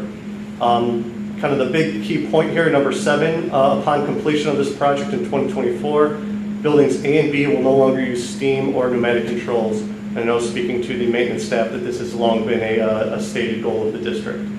One other item that I would like to touch on here is there is an extensive door replacement scope at Proviso East. And so this level, this plan here is presented. This is the ground floor or the lowest level. I believe there's approximately 71 doors in total that will be replaced. Each red dot indicates a new door, either a new door in a new frame or a existing door that has been recently replaced in a new frame. And this is done to accommodate the HVAC expansion. We've also indicated room numbers here in case you have specific interest in where these doors are being replaced. So like, room 29, which is the cafeteria, is indicated on this plan here. On the middle level or the 100 level, there is a much reduced door replacement scope. Again, the door replacement is really determined by where we needed to do it to accommodate the HVAC work. And so that's why on this middle level, there is a less extensive door replacement scope.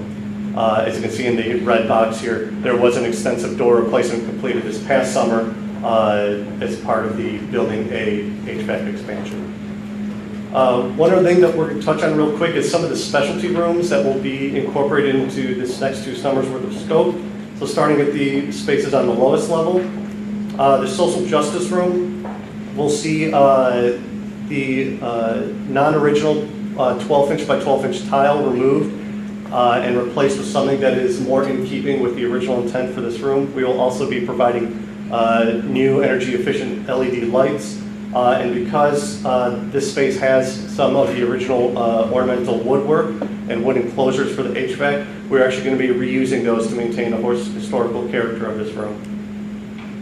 There are a couple of gyms that we're going to be doing some work in at Proviso East. The first is the lower gym. We've heard a lot of feedback that this is not considered a highly desirable gym to be in. It's not a very pleasant space. And so what we're trying to enhance in this go-around is to remove the existing ceiling to provide the space with a little bit more height, and also to provide newer high bay lighting that will greatly increase the lighting quality of the space. We'll also be providing new HVAC, so air conditioning and heating, that will also increase the comfort of the occupants of this space. In the cafeteria kitchen, we will be removing the existing 2-foot by 2-foot acoustic tile system and fluorescent lighting. We're also going to be removing the floor-mounted radiators and unit ventilators. And there's also a mechanical unit that serves the kitchen that's currently non-functional that will be replaced to meet the code requirements for fresh air, as well as increase the comfort in the kitchen. As part of this design, we're looking to install new lighting and acoustical treatments that reflect the structural grid of the original building. Right now, the acoustic ceiling just kind of runs throughout the space and doesn't really respond to the structure of the building. And so we're trying to use these structural grid items to really enhance the dining environment for students in here. We'll have suspended acoustical panels that will provide color opportunities to help create a sense of place in the cafeteria. And then we'll also have some feature lighting that will define kind of the central area, as you see on the left side of the plan here. And these are a couple of really basic preliminary lighting studies, just demonstrating the type of fixture that will be installed. In some areas, we'll have an exposed ceiling. Proviso East structural system, it has cast-in-place concrete beams that what we found from previous renovations are actually in very good shape and can provide a loftier sense of place in the cafeteria and help break up what is a very large space into smaller areas and just create a more personable space for students to dine in. On the 100 level, there are 2 specialty rooms that we'll be addressing, the library and the upper gym. The library, similar to the social justice room, has abundant ornamental woodwork as part of the original 1930s building. We are looking to enhance this and celebrate it. We're going to be removing the existing linear lights that you can kind of see here on the right, and we'll be replacing them with up-down LED lights that cast light both upward, up at the ceiling, so it'll highlight the ornamental woodwork, and then down towards the working surface to provide adequate light levels for tasks. And so what you can see here on the left is the original 1930s plan and how the skylights were planned to light the library space. We're going to be mimicking this with our new lighting layout. We'll also be providing additional new suspended fans to prevent air stratification and create a more comfortable learning environment for students. On the underneath the mezzanine level, as you can see here, these red dots reflect the original 1930s lighting layout, and we'll be replicating that with new modern fixtures that have a more minimal profile, again, that shine light both upwards and downwards, so that way it can highlight a lot of the original features of the space. Lastly, the upper gym at Proviso East will see some pretty significant renovations. We're going to be removing the existing acoustical ceiling and exposing the roof structure. That is a really nice long span steel roof structure that will be able to open up and cast lighting, again, both upwards and downwards, getting a more consistent lighting throughout the space. We'll also be adding some additional window openings to this gym to provide some more daylight to the playing surface. There's a couple of alternates here that will be before the board to vote on. The first one is alternate E2, and this is for wall padding to be installed on the perimeter masonry wall throughout the gym. This is really a safety feature. Underneath the baskets, there's not a lot of space between the basketball sideline and the wall, and so this was something that was requested to be included as an alternate for a board decision. The third alternate at Proviso East is alternate E3, and this is to replace 6 basketball nets in this space. There are 4 fixed basketball backboards and 2 retractable backboards. And so that, again, cost will be presented to you by Gilbane for board decision. So that is a summary of the scope at Proviso East and West. I know I went through a lot of things quickly, but if there are any questions, I'd be happy to answer them. Thank you, sir. table. Yeah, at this time, we bring up the bank. Michelle?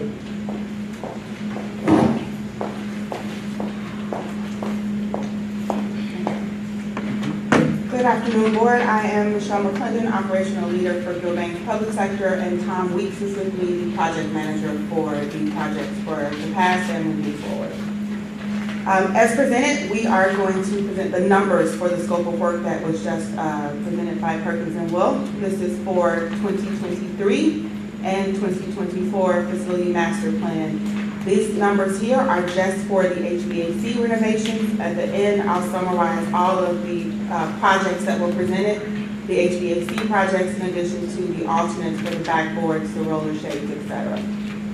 The recommended total amount of bid for the HVAC renovations for 2023 and 2024 are $29,804,397. In the middle column is the design estimate based off of the design drawings for August the 23rd, 2022. And then the number at the end is the construction estimate based off of the drawings issued November 28th, 2022.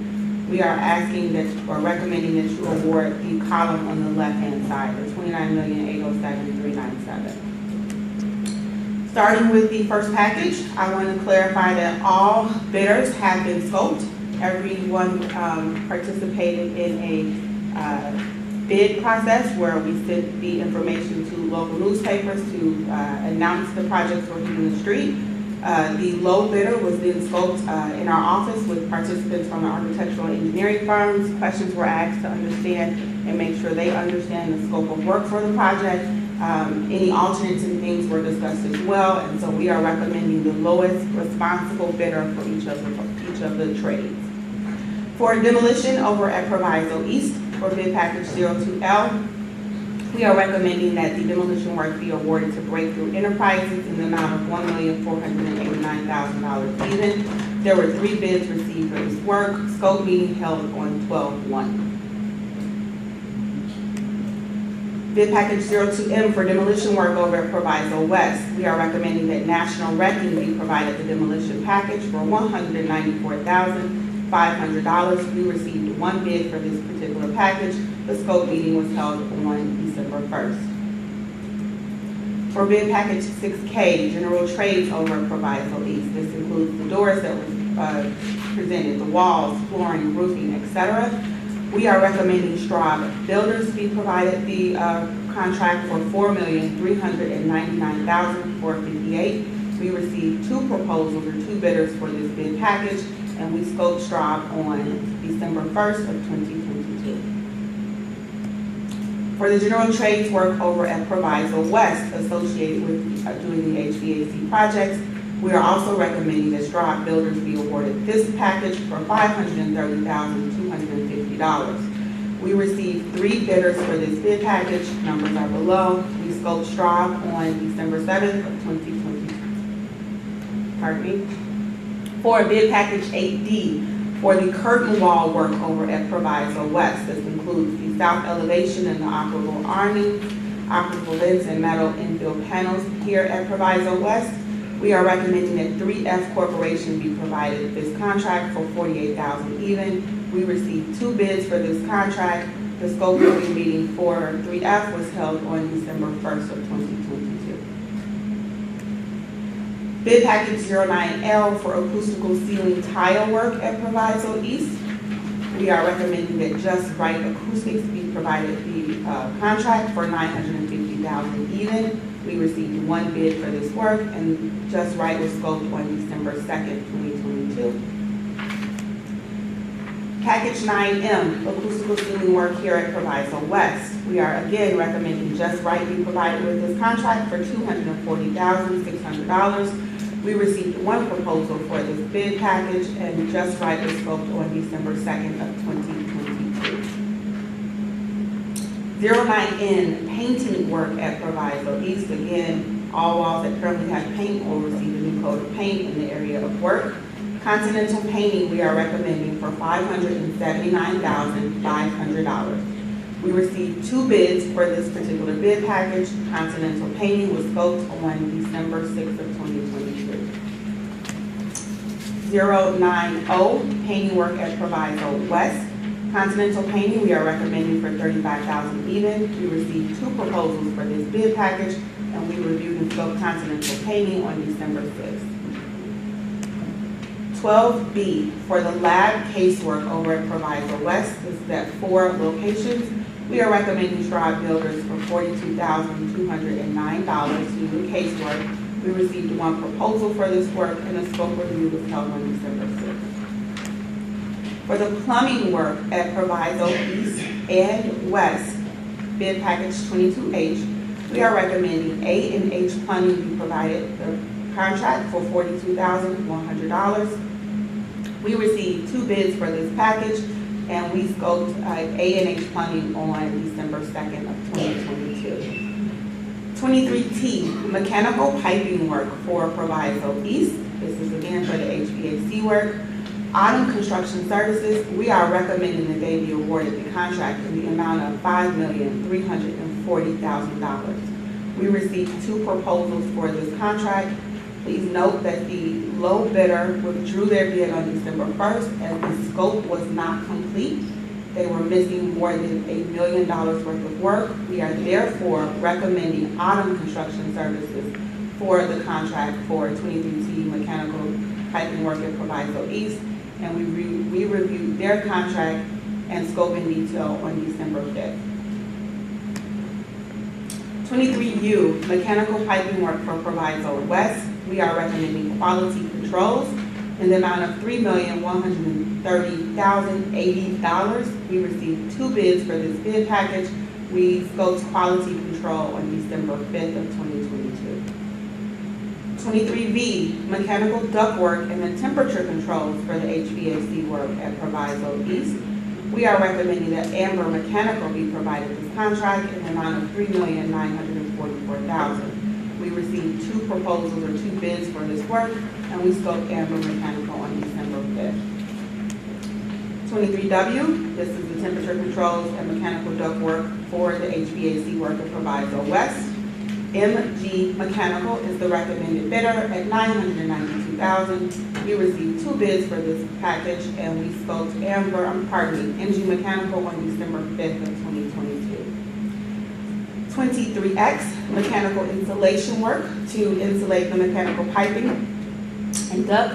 We are recommending JC Insulation be the awarded contractor at $917,200. We received 1 proposal, and we scoped them on December 5th. 23Y, similar scope over at Proviso West for insulation. We are recommending JC Insulation in the amount of $220,000. We received 1 proposal, and a scope review meeting was held on December 5th. 26K, electrical work at West. We are recommending Mini Electric do the electrical work. Electrical work at East. Pardon me, at East. Thank you for that correction. This is to power up the mechanical equipment. This is the lighting, fire alarm, low voltage at Proviso East.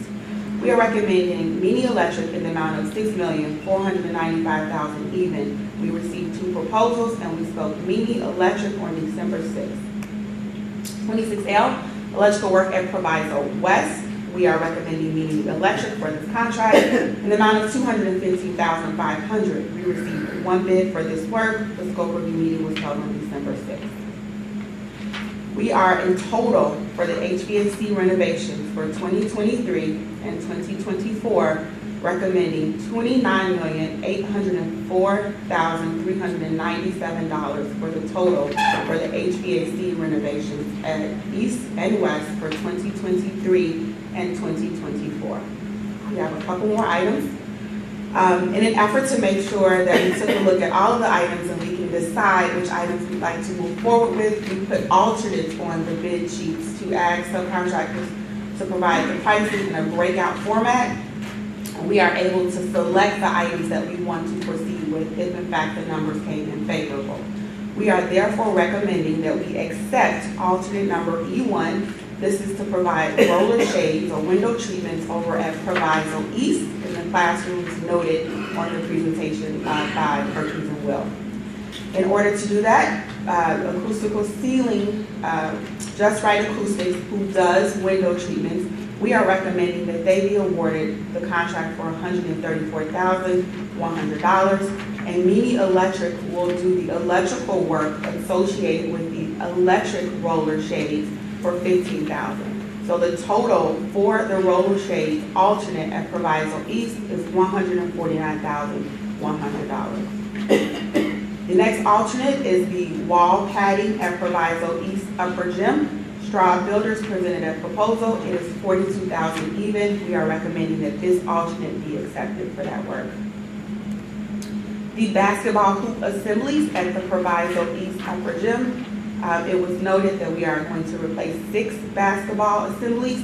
We are recommending that Straw Builders be awarded this work for $88,000 even. The science lab construction over at here at Proviso West rather. All of the trades involved in the science lab construction are listed below. Demolition, we are recommending National Wrecking for $53,500.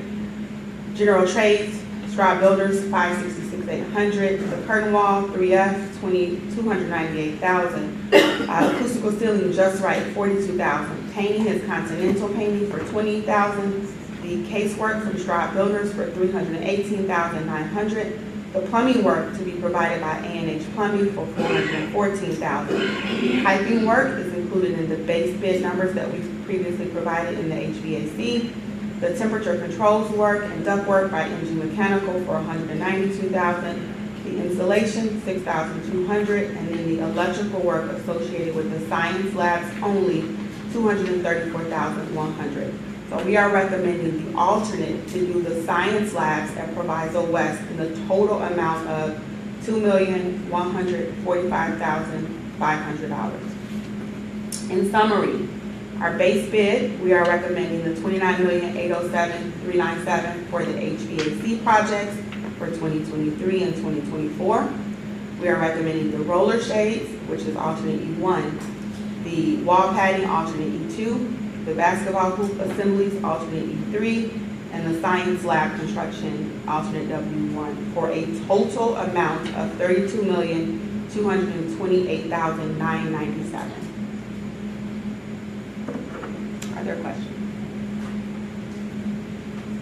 Any questions? Yes. So does this mean by the end of 2024, will Proviso East and Proviso West be completely air conditioned? It will in classrooms. There are some spaces that will not have it, but it is a very small percentage of the total square footage. So yes, the classrooms and the floors, first level, middle level, third level at all of the schools, Proviso East and West, will have HVAC.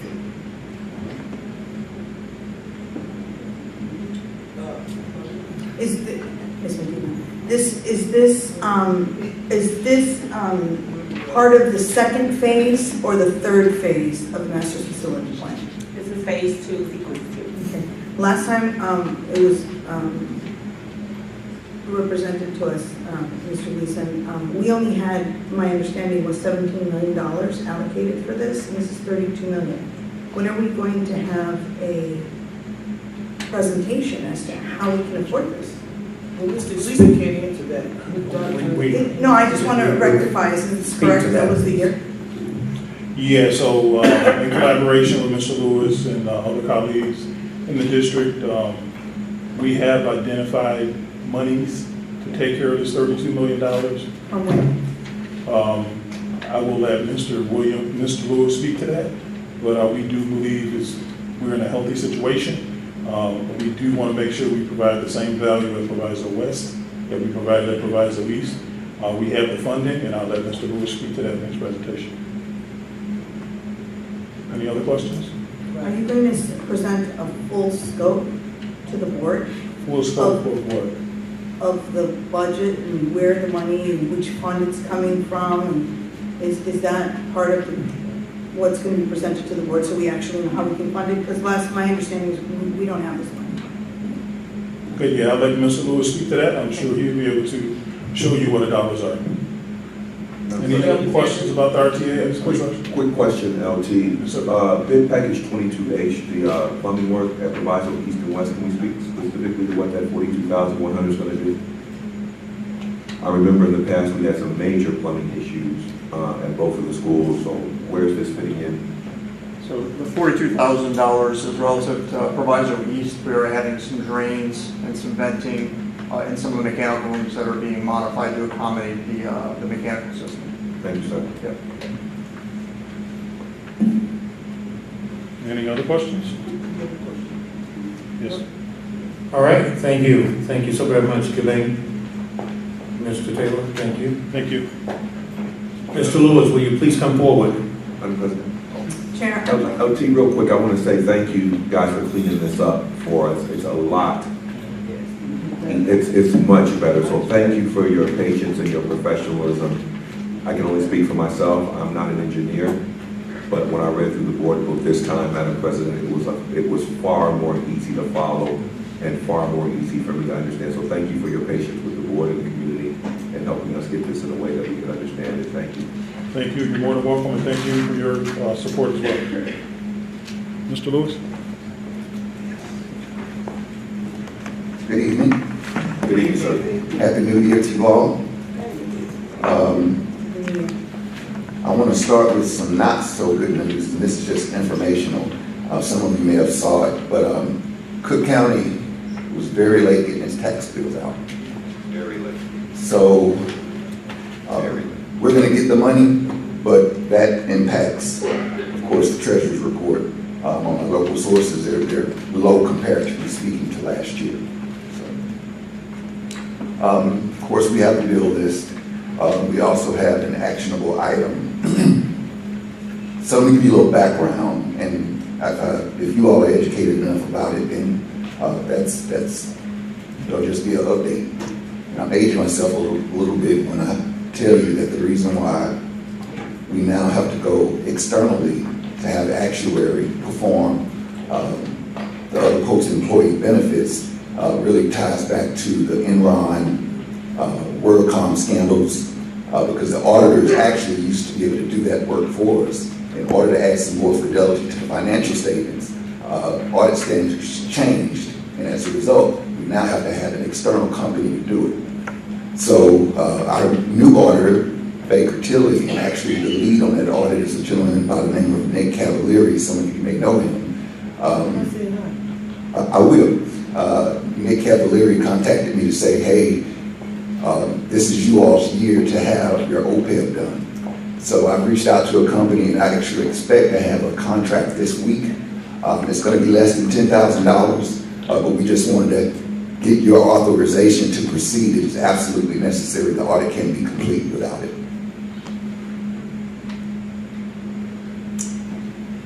That's really all I had. So we're not even close to finishing. Oh, gosh, no. No, as you may recall, the prior auditor dropped us in August, and I had to secure another auditor. That took about a month and a half, and I brought Baker Tilly before you for your approval. We're nowhere close to finished.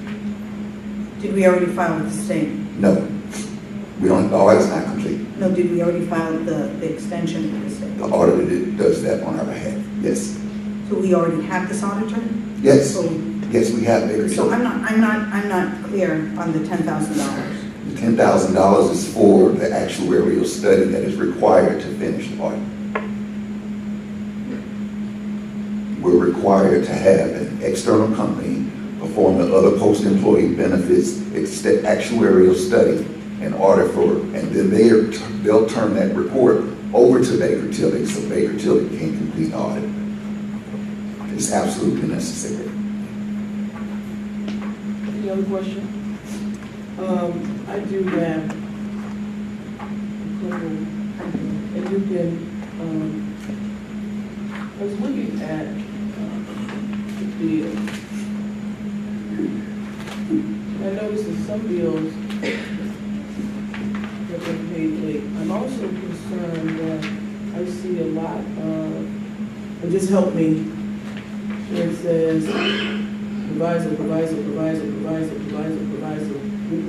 What's that? Those are credit card bills. Okay. And a number of them date back to almost a year ago.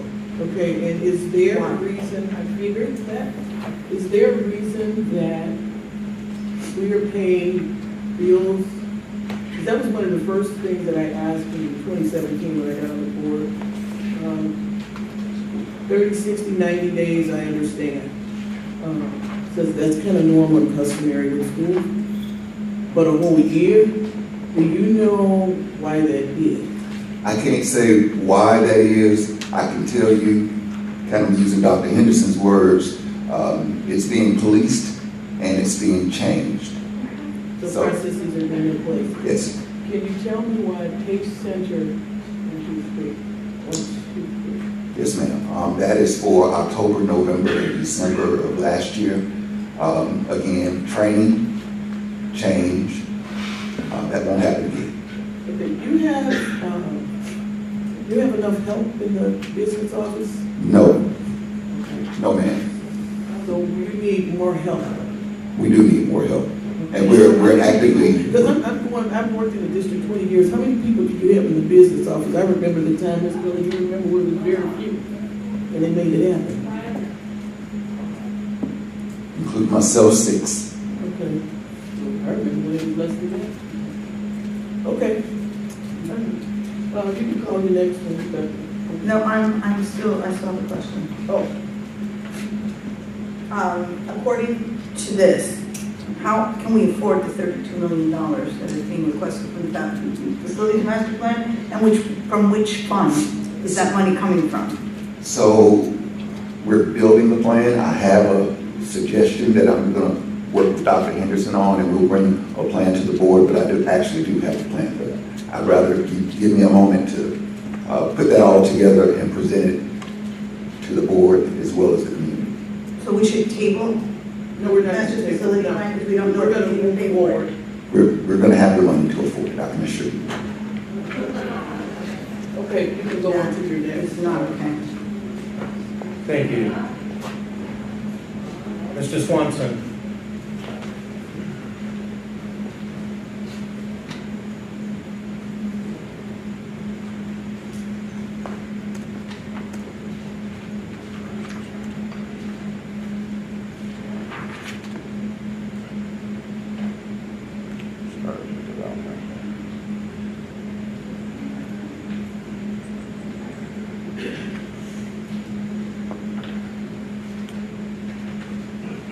Good evening, board, community, and Dr. Henderson. Just have a quick item here tonight. It's bringing back to you an item that was tabled last board meeting, the Mindsight Managed Service Agreement. Again, what that's going to do is give us 24/7 monitoring, issue remedy support, and for all critical district infrastructure.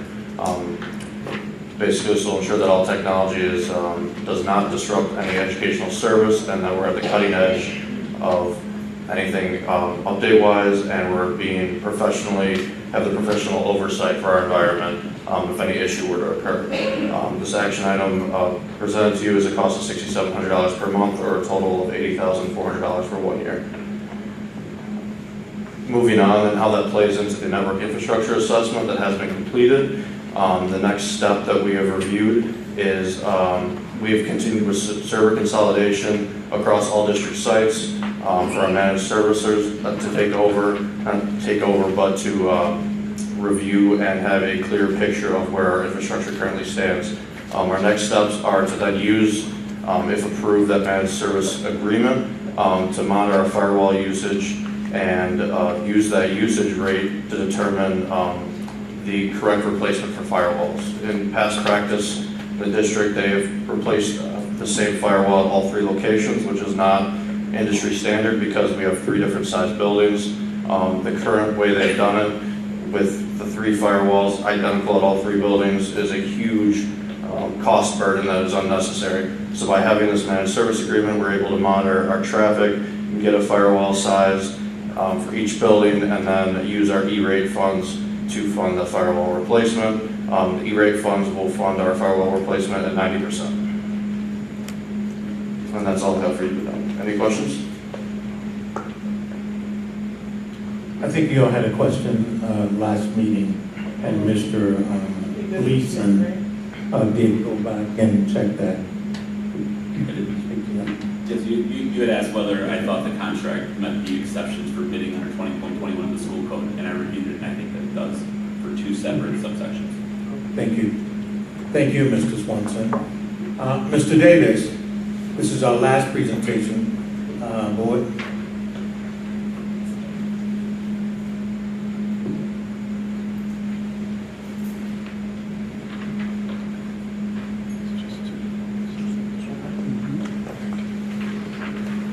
Good evening, President Patterson, Vice President Kelly, board members, and Dr. Henderson.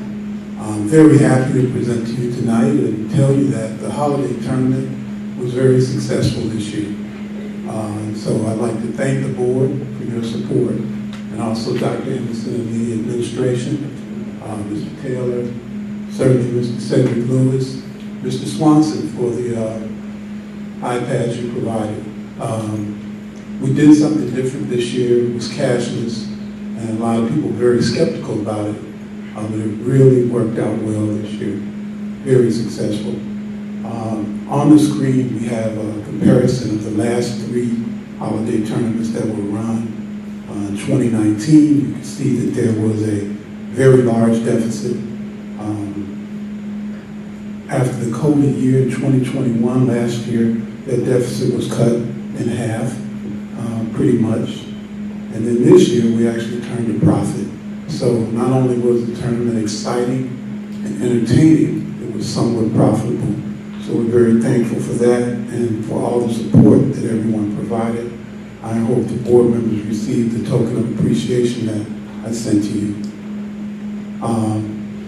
Just wanted to humbly and briefly present that. And then I'd like to talk a little bit about some improvements we can make for future holiday tournaments. We want to increase public relations efforts, make the tournament more widespread. We want to seek more community involvement and support. And it's amazing that a number of community businesses did support the tournament.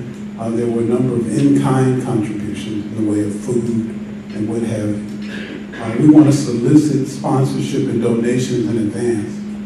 This year we had a short time. Ticket sales alone does not really generate the kind of revenue you can generate from a tournament like this if you solicit sponsorships and donations. And we did approach nearly 20,000 in the short time that we tried that. We want to continue to refine the electronic cashless ticket sales process. We learned that there's a box office feature where we could have card readers connected to the system and people could actually just swipe their card and purchase tickets. We want to improve our hospitality rooms and be more accommodating to administrators and visitors to the tournament. We want to continue to invite the most competitive teams because we really believe that brings people out to see the most competitive teams. We're happy to report that a number of colleges and universities were in attendance this year and actually offered scholarships to some of the student athletes who participated. We want to formalize the awards presentations and really get the board members involved at a higher level.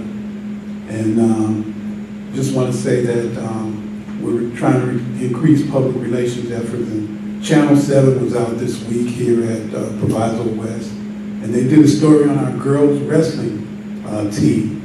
And our girls in the wrestling program are competitive, athletic, intelligent, and this was the first year of girls wrestling here at Proviso West. So we salute them for that. Channel 7 ran the story today at 4 o'clock. It's on the ABC 7 website tonight. So that's all I have. Thank you very much. And again, thank you all for your support. Ladies and gentlemen, let's put our hands together for Mr. Calvin Davis for his great work. Thank you, sir. Board President, that concludes our report.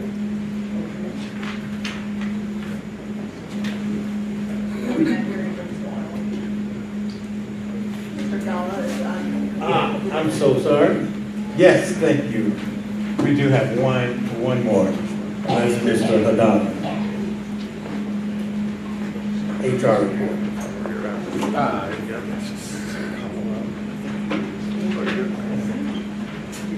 evening, Board. I will be very brief. I just wanted to give an update, as I do every month, on the open classroom teachers in the district. We've done a lot of work, HR, administration, to fully staff our buildings. So currently, we're looking at an EL position at Proviso East, and we are looking at a PE position at Proviso East that we anticipate to fill shortly. The action items that I have today are the personnel report, and also the district calendar, which was also included in your packet. When is the testing going to be for the students? So Mr. Ashoff and I worked on the calendar. Those dates have not come out yet from the state when those dates will be. I believe they're going to be in April and May, approximately the same time as they are this year. Are you doing testing after winter break again? Because the district is ending, you put the calendar to end January 31st. Students don't like it, and there's obviously an education loss that occurs after break. Are we doing that again? Because we used to do finals before winter break. Is that what you're referring to? Yeah, let me address that, please. The schedule resembles this year's schedule. That's a problem. Only because we're currently under construction in both of our buildings. And for that reason, we will start school late, thus testing and everything else will be late. Thank you. Thank you, Mr. Cardone. You can have a seat. What constructions are we proposing for late start, Mr. Henson? Citizen comments? At this time, the Board of Education is open the floor for citizens' comment. The board will receive public comments from any individual present this evening and have submitted a request to address the board per established procedure. We believe that all participants in the meeting deserve the best outcomes for our students, families, and communities.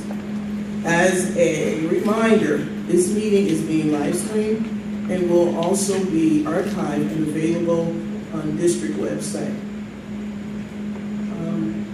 You will have 3 minutes to speak. I'm going to ask, as I have in the past, that we are respectful in making our comments. Mr. Wagner, the Board of Education would like to recognize Mark Stoll.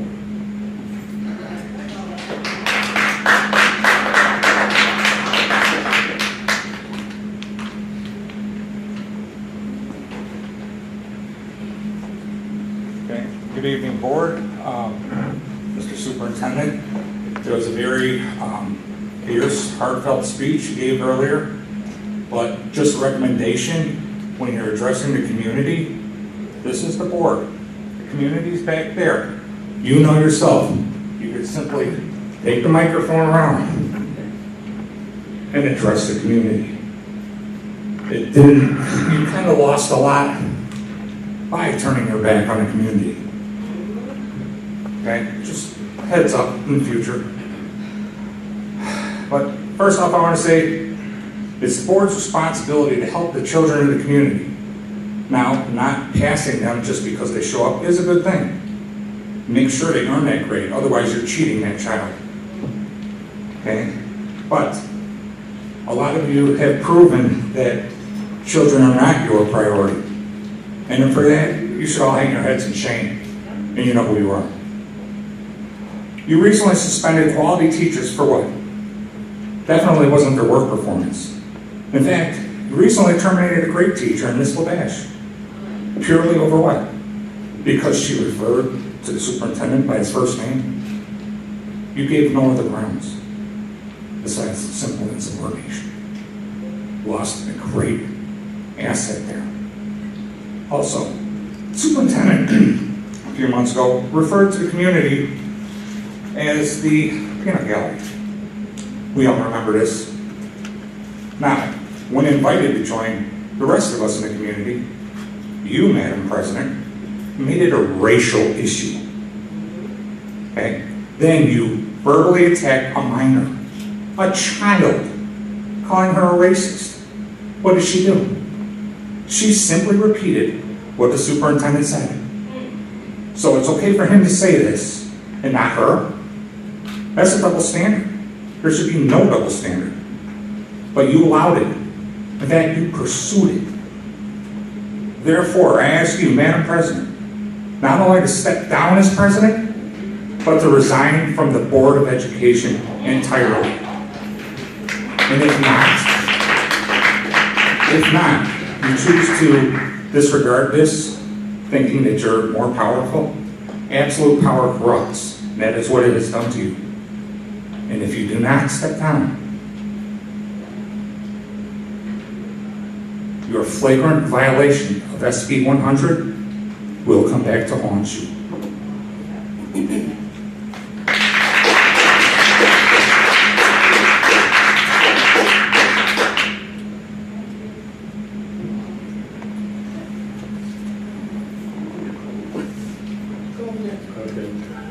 The Board of Education would like to recognize Ashley Stoll.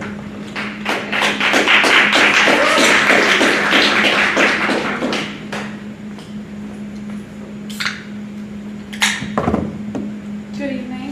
Good evening.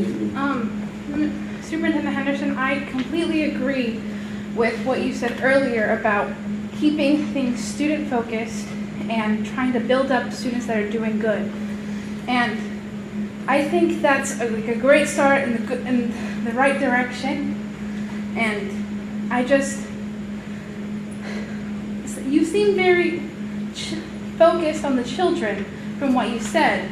However, you and most of this Board of Education have proven countless times that your actions are not student oriented. Your actions are affecting children negatively. You are robbing children of education, their constitutional right to a proper education, and you are taking that away from a child. And I believe that if you can all sit here with smiles on your faces while taking away rights of a child, you do not need to be working in a school district.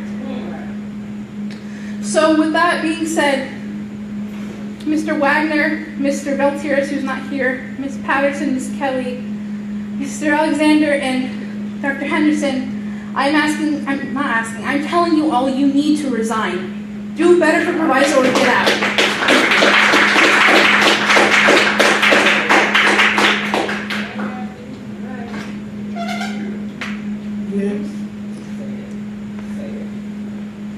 Okay, the board would now like to recognize Eric Willoughby.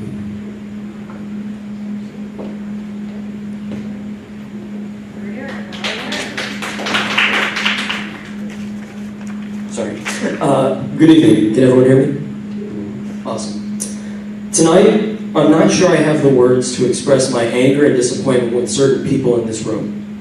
Those people being members of this board who have been so extremely callous in their handling of the unrighteous firing of beloved union teachers, including Jenny LaBash, and have continued to show an incredible willingness to continue to destroy their own reputations.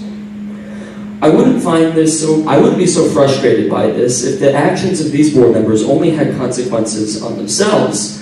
Unfortunately, their behavior has had a devastating impact on the community at large. Ladies and gentlemen, whilst I may be extremely angry and disappointed by the actions of a certain few, I am overwhelmingly glad to see the actions taken by 3 distinct groups of amazing people. The first, board members Medina and Grant. Your courage to stand up against the rest of this cowardly, tyrannical board has been truly inspiring. I thank you both for your service to this community. Second, the resilience of this community is awe-inspiring. Though this community has been pushed to its limits by a school board acting as a bull in a china shop, they have rallied around each other, providing an immense amount of support to community members. The third group is arguably the most important: student activists and organizers. They are the folks who have repeatedly called for action against failed Superintendent James Henderson. They have been the ones to call out ineffective leadership, and they are the ones taking a ridiculous amount of pushback for their valiant actions. Now, to this community, Thank you. Your support is invaluable. To the student organizers and activists, your words and continued actions are powerful and inspiring, and I'm grateful for you all. Finally, Board President Patterson, you have many responsibilities to this district. Ensuring the jobs of union teachers aren't constantly in peril is absolutely one of them. In this, you have failed. Superintendent Henderson, I had a whole section prepared for you, but in light of what happened today, that's pretty much out the window. My friend, you have a job to the community, to the students, to the teachers, and to the parents to make sure that students can graduate on time. This is simple stuff. This is easy to understand, simple, down-to-earth stuff. And the fact that you can't comprehend it, the fact that you cannot execute your duties is pathetic.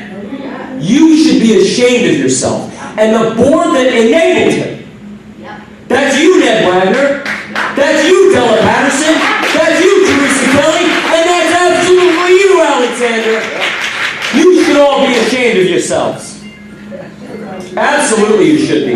And Mr. Henderson, Jimmy, you are the textbook definition of a failure, and you should resign. Your time is up, sir. Do better!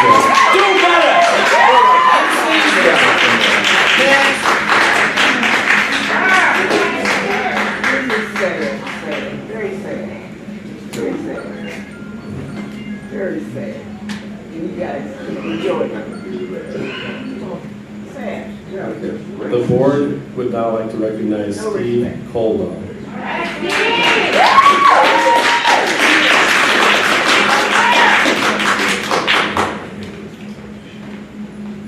Hey, is it possible to request that I share a screen or at least pull up the ISB website? We have 3 minutes, sir. Okay, fair enough. I'm only asking. This is the board meeting. I'm only asking. No, you can't. Heard you. Understood. 3 minutes. Okay, so if you were to open the ISB website, you would be able to find that district expenditures for Proviso for at least 10 years that we have on record have woefully underfunded instruction of students. Well, every school district in the state, on average, spends roughly half of its district tax base on the instruction of students. We've gone from 40% of that to recently only 29%. Meanwhile, our other spending has ramped up to 44% of our budget. We are at the near top of all school budgets for other spending. We are at the near bottom for instructional spending. This last ISB reporting fiscal year shows that our district gutted $6.5 million from student services. And I, like a lot of other teachers in August, sat here as Dr. Dickey, who has enjoyed hundreds upon hundreds upon hundreds upon hundreds of thousands of dollars of our district largesse, to tell teachers, quote, accountability without support is harassment. And as a teacher, on a weekly basis, I feel harassed by the support that I don't get, that my 35 students in a classroom don't get. And I am coming here to ask you to objectively envision, pretend there is no bad blood between anyone in this room, and ask yourself, how could this district underspend and disinvest in the education of students, its instruction and support services? If not for students, their support and their instruction, why does this district exist? It's something to think about. It's something I don't expect an answer from. But please, if you won't let me share the screen, my God, go on ISB yourself. And this is data that the district provides the state. And we may say it's an aggregate, we may say it's a fluke. We may, like data we earlier saw, argue that there's a problem with the most recent submission, but go back as far as you can into ISB data, the numbers are the same. I'm not fudging this, but I am suffering through the disinvestment of our district. Our students are suffering through the disinvestment of our district, and it breaks my heart and crushes me on a daily basis to have to do something I passionately enjoy with every year fewer and fewer supports for myself and my kiddos. Thank you.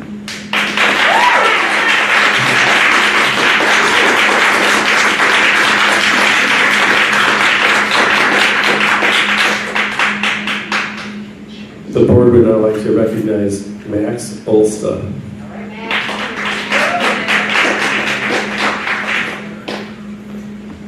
All right. First off, I would like to state that I was not invited by Miss Medina. None of us were. Implying that all of us are just here because we were invited and not because we are standing for what we believe in is downright disrespectful. Thousands of dollars spent on cupcakes and certain board members' nights out. Students and teachers being suspended for speaking out. Teachers even being fired for speaking out. Data issues that have been overlooked for years. A lack of teachers and funding. Blatant disrespect to teachers, students, and other board members. The disorganization of the school. All these issues are said to your face every board meeting, and you still ignore us. You have the gall to say that the school is great, that teachers and parents are the problem, that teachers aren't doing good enough when you aren't giving them the supplies and the environment to do so. You will blame everyone but yourselves for this school's issues and hand out participation trophies for your neglect. I am disappointed. Do better for Proviso or get out.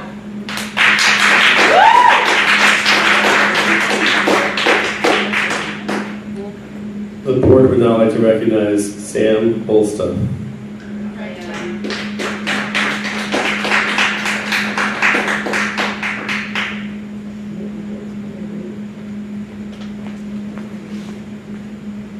I am a senior at Proviso West. I go by he, him pronouns, and I feel blatantly disrespected by Superintendent Henderson. Henderson spoke with his back to his community, blaming everyone but himself for his mistake and his downfalls.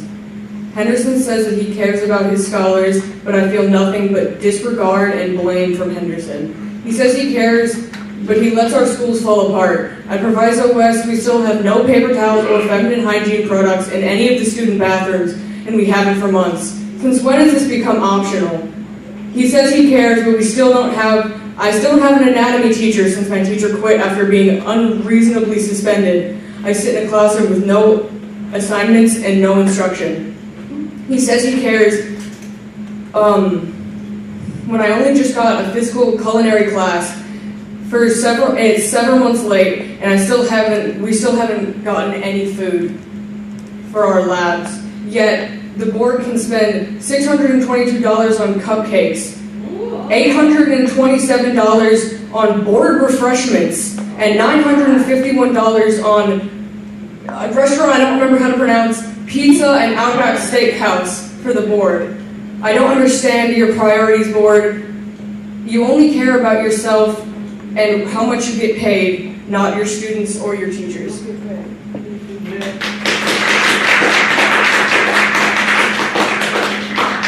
Dr. Henderson, when are the budgets for the teachers going to be fulfilled? The board would now like to recognize Michaela Soto.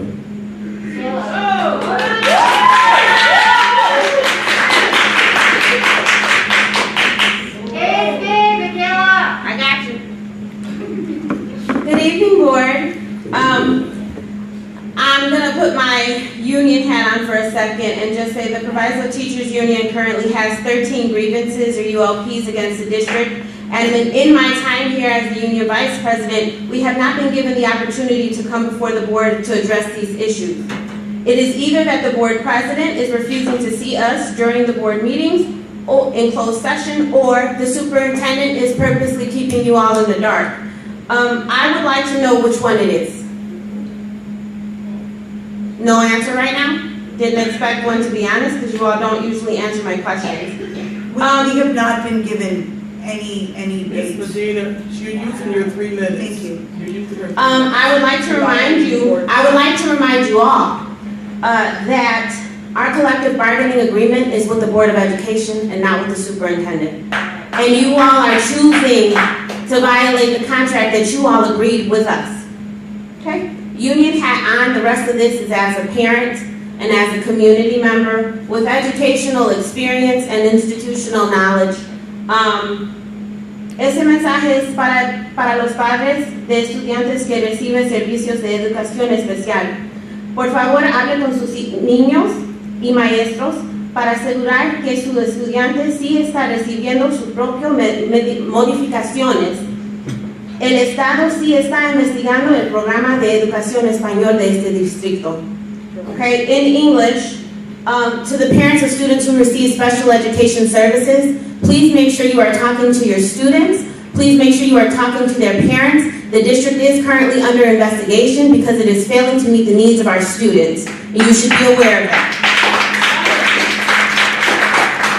For the agenda item 12H school year calendar, I just wanted to bring up on September 1st, there's a District Institute Day, but there is no Building Institute Day, which we usually traditionally have.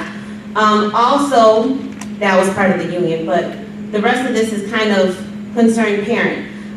January 26th, final start. We have a late start to the school year. I want this district to consider having a remote start for buildings that are still under construction, so that we can start in a timely manner along with all of our feeder districts. I don't know if you communicate with our feeder districts, but I think it's important that you do because it impacts the students' attendance here in our building. Aside from that, April 17th is parent-teacher, no, I want to go to November 13th. November 13th is the first parent-teacher conferences for next semester, or next school year. I noticed that parent-teacher conferences are held only from 6 to 8. This impacts students or parents who might work late. I suggest that we go back to how we used to have it before, where there was a morning or an afternoon session. Students had half day, 1 to 3 o'clock for parents, and then 3 to 6, or 6 to 8. Also, our parent-teacher... Your 3 minutes are up, if you could please wrap up. Seriously? These are all for your agenda items, so I'm gonna kind of keep talking until y'all tell me to go leave. Curriculum instruction manual, African American history and Black history, they're the same course, figure something out with that. Your time is up. There's something that you can, is dealing with union, you should be dealing with. No. This is about this. No, your time is up. Okay, but the claim to excellence and rigor, the claim to excellence and rigor is absolutely fine. They pass their kids along with the 50%. It's not rigor for my child. I know, but it's not rigor, it's not excellence. And it's an inflation of numbers. It's an inflation of numbers. You give a kid 50% for doing nothing. How is that rigor to my child? How are you providing for my child? What type of education is this? You won't leave with her. No, she has to go. Let her get a purse. I'm about to go. Bye. Good night. All right, so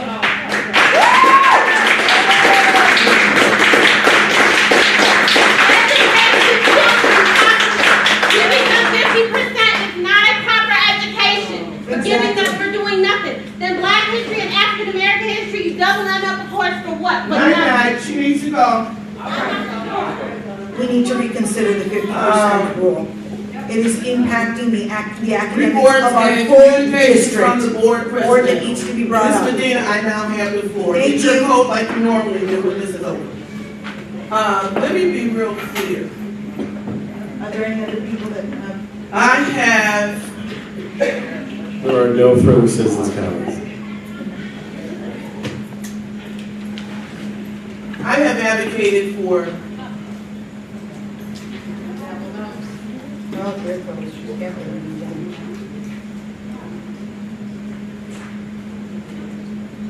students for many years, over 30 plus. I will not resign. I've heard everything, I've been called everything that a student and anybody else can think of. I have worked with kids that everybody else would turn their back on. If any of you know anything about Montefiore, you know what I'm talking about. So when I have young people stand before me and talk about respect and disrespect, and then they exhibit it, that is sad. I believe in kids, young people being able to speak their mind. But there is a time and place for any and everything we do as folk, period. I had the opportunity that whoever is banned and hidden, they can leave. That was an accident.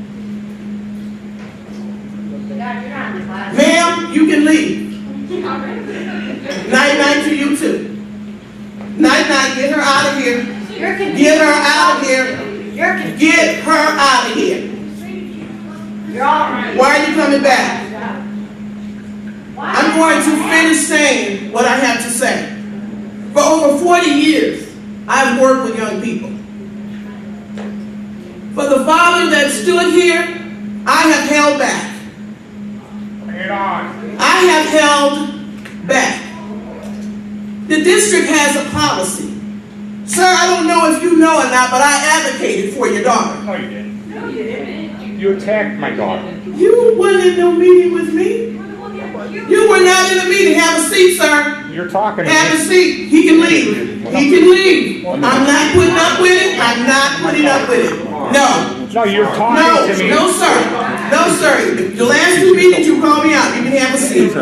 You asked for an answer. I'm going to give you an answer. Well, you can't talk to me. At the end of the day, the district has a policy. And I want you to listen carefully. Because when you talk Senate Bill 100 to me, you're talking to somebody that knows. No, you don't. Violating any criminal law, including but not limited to assaulting, battery, arson, theft, gambling, and vandalism. Criminal damage to school property. I didn't do it. And I sat quietly and said nothing. Where was the counseling? Where was the intervention? Sir, I'm here that you spoke. You wanted to hear from me. I'm giving you my answer. No, I had an opportunity to speak with. Y'all gotta get him out of here. There is no more chances. There are rules. He has disrupted this meeting too many times. He has to go. All right, I'll go. Thank you.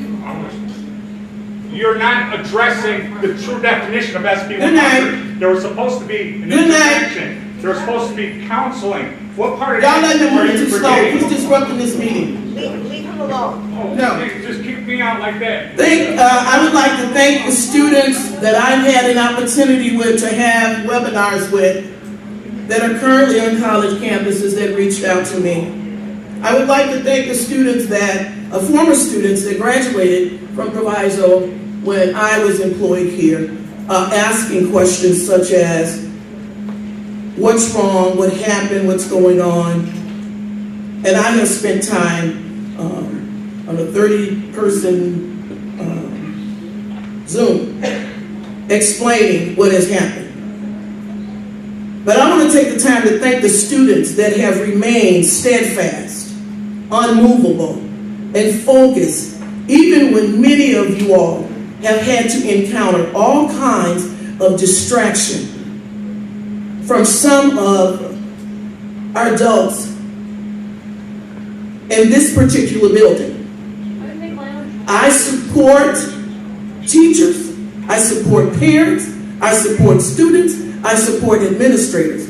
Because see, if I took a side over here, then it's okay. If I take a side over here, it's not okay. If I take a side in the middle, you're a coward. I've never been a puppet for anyone. You've never been able to jiggle my string. You can say what you want. I too, Dr. Henderson, is very concerned. And to the parents that possibly will be listening, some of you I'm going to reach out to as soon as I find out who your students are. Because to have over 1,060 students total, to not even know where they stand as far as class and Carnegie units, that's a problem. However, that didn't just happen, since we want to talk about institutional knowledge. See, that was happening way back when, Dr. Henderson. You know that, Ms. Kelly. You fail Algebra 1, they put you in Algebra 2. You fail Algebra 2, they send you to Algebra 3. This is nothing new. You've just taken the time to pull people in.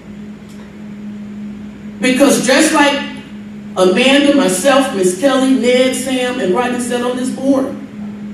This was going on then, and it was never brought to our attention.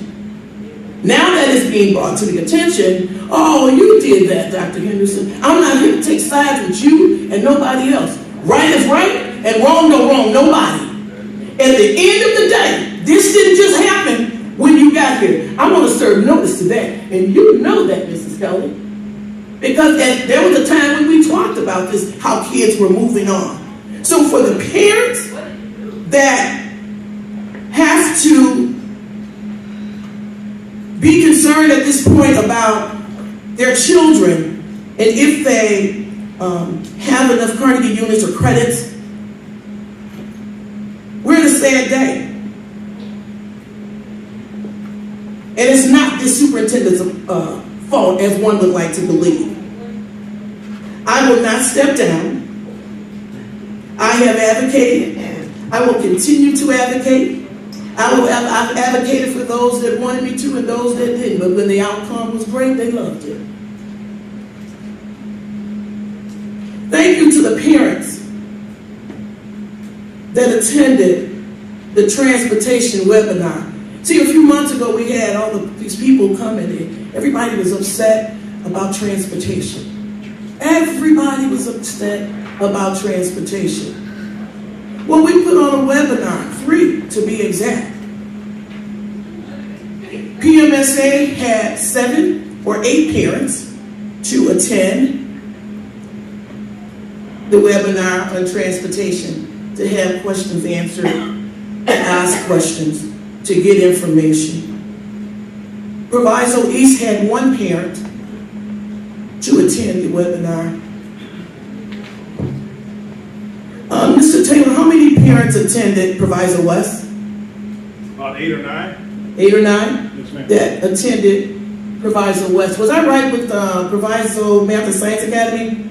Yes, it was about 7 or 8. Yeah, but everyone was concerned, and as I stated before,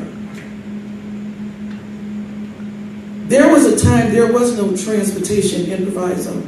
You took the Pace bus to school. So we're just trying to extend a hand to help, but it appears that no matter what you do, how you do it, it's not enough.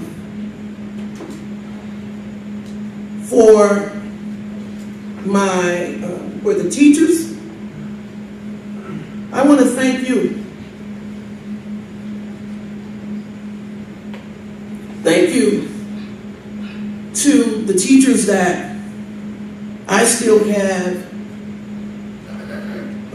a relationship with and still talk to this day. Thank you to, there are a few teachers that are still upset with this whole strike thing. And as I said, he can go, he can go, he can go, he can go, he can go, night-night, night-night, good night. If you don't like it, move on somewhere else. I would not work in a district that I'm that disgruntled. No, he loves students. At the end of the day, I will thank the teachers that have worked with all the distraction. I thank the teachers that are being a part of the distraction. But at some point, we must come together. This is not about us as adults. It's about students. It is about students. At the end of the day, however you feel about me, it is not about me. I will leave you with this. I do not get paid a dime to sit on the Board of Education. There is nothing or no one will push me off of the Board of Education. I have no political aspirations. So a threat to me about resigning, I pay taxes just like the person that said I need to go. I have a right to sit here. He has a right to sit here if he so chooses. But no one will threaten me with a vote. Again, if you voted for me, thank you. If you didn't vote for me, thank you. Young people, I admire what you're doing. Again, it's not what you do, it's how you do it. Can I give you a suggestion? Because the disrespect that you all exhibit when you stand before adults and then say, I'm a minor, but you step in adult shoes, that can be a problem. If you don't like what I'm saying, there's the door. I gave you an opportunity to speak. You said what you wanted to say. If you don't like what I'm saying, good night. I will no longer sit tight-lipped and allow some of the things that are being said to continue to be said. No. I would like to congratulate the flag football team. I would like to congratulate Proviso East, which is what we should be doing, talking about kids, students.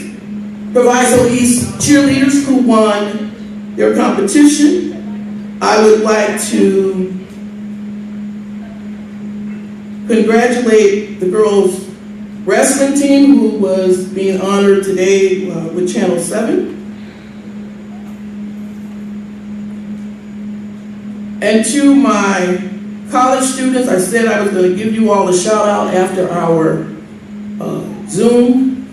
I'm shouting out to you. I told you I was going to do this. I have explained to you what's going on in this district. Don't be hoodwinked and bamboozled. It's election time. As far as turning your back to the community, we are being live streamed, so if you would like to watch when you get home, you're more than welcome to do so. Thank you for your time and your energy. I appreciate you. Love you with everything I got in me. Consent agenda. Consent agenda. Where we at?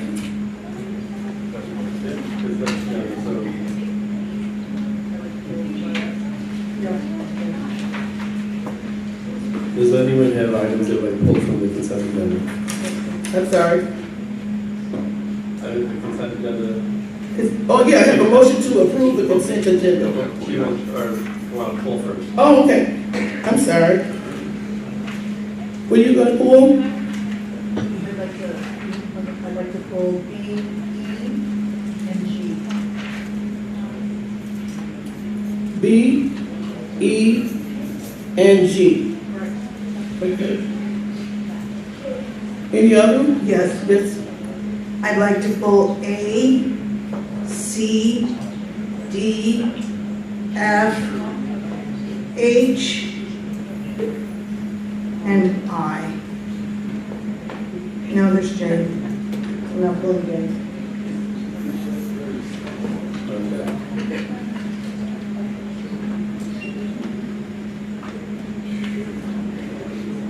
So can I just call this all motion to approve agenda item J? Consent agenda. Minus A, B, C, D, E, F, G, H. Yeah, I could have did that with you. And I. Except J. Can I get a motion? So moved. Second. Call the roll. Mr. Alexander. Aye. Ms. Kelly. Ms. Medina. I. Ms. Patterson. Aye. Ms. Grant. Aye. Mr. Altieres. And Mr. Wagner, aye. Motion carried. Can I have a motion to approve consent agenda A? So moved. Second. Call roll. In discussion? Discussion. Okay. The minutes are incredibly abbreviated, and several things that were crucial that happened during the meetings are being excluded. Okay, call the roll. Mr. Alexander. Aye. Ms. Kelly. Aye. Ms. Medina. Nay. Ms. Patterson. Aye. Ms. Graham. Aye. Mr. Valtier's. Mr. Wagner. Aye. Motion carried. Do you have a motion to approve consent agenda item B? So moved. Second. Call the roll. Discussion? Oh, I'm sorry, discussion. My point is, I'm still not satisfied with all this money, since there are a lot of unnecessary expenditures here. Call the roll. No, I'm discussion. Discussion. On the bill list, we had already paid for NAPSI conferences a few months ago, and I'm seeing that we're having the same expenditures again. I thought we'd already paid for the $17,000 for the summer PD, and the credit card bills have been paid as a corporate credit card. I recall in July we had $26,000 in credit card, unitemized and unlisted. We also had $46,000 in November, I believe it was, $76,000. We've discussed that, Ms. Medina. What are you going to discuss about today, right now? That we have an immense amount of uncorrelated credit card expenses under Proviso District, and we don't even know what credit card it was, when it was, and if it correlates to any of the payments that we've already made. Okay. Call the roll. Mr. Alexander. Aye. Ms. Kelly. Aye. Ms. Medina. Nay. Ms. Patterson. Aye. Ms. Graham. Nay. Mr. Valtier's. Mr. Wagner. Aye. Motion carried. Can I get a motion to approve consent agenda item C? So moved. Second. Discussion. Call the roll. Mr. Alexander. Aye. Ms. Kelly. Come back. Ms. Medina. Nay. Ms. Patterson. Aye. Ms. Graham. Aye. Mr. Valtier's. Mr. Wagner. Aye. Ms. Kelly. Aye. Motion carried. Can I have a motion to approve consent agenda item D? So moved. Discussion. Discussion. Yep. Discussion. These are more programs. Many of these programs are for elementary schools. They're not tiered towards high schools. And as far as the calendar, since I was not given discussion, we need to accommodate the students and the academic loss that students are getting due to the calendar because we're giving the final exams and when we're doing testing is impacting the grades of the students and their academic experience. We need to reconsider this calendar, and I would like for us to stop getting programs and start getting teachers to do tutoring because students learn with relationships, not with programs. 1 minute we don't give the kids resource, we take a resource. You want us to give a resource, now you're saying don't give a resource. I'm confused. Well, how about you just fund the budgets for the classrooms, for the teachers? Why don't you just fund them instead of giving all these programs? Mr. Alexander. They submitted the budgets in June and there's still no response. You don't care. I know, we know you don't care about the kids.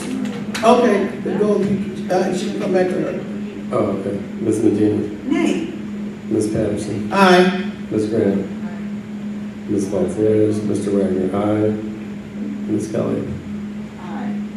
Motion carried.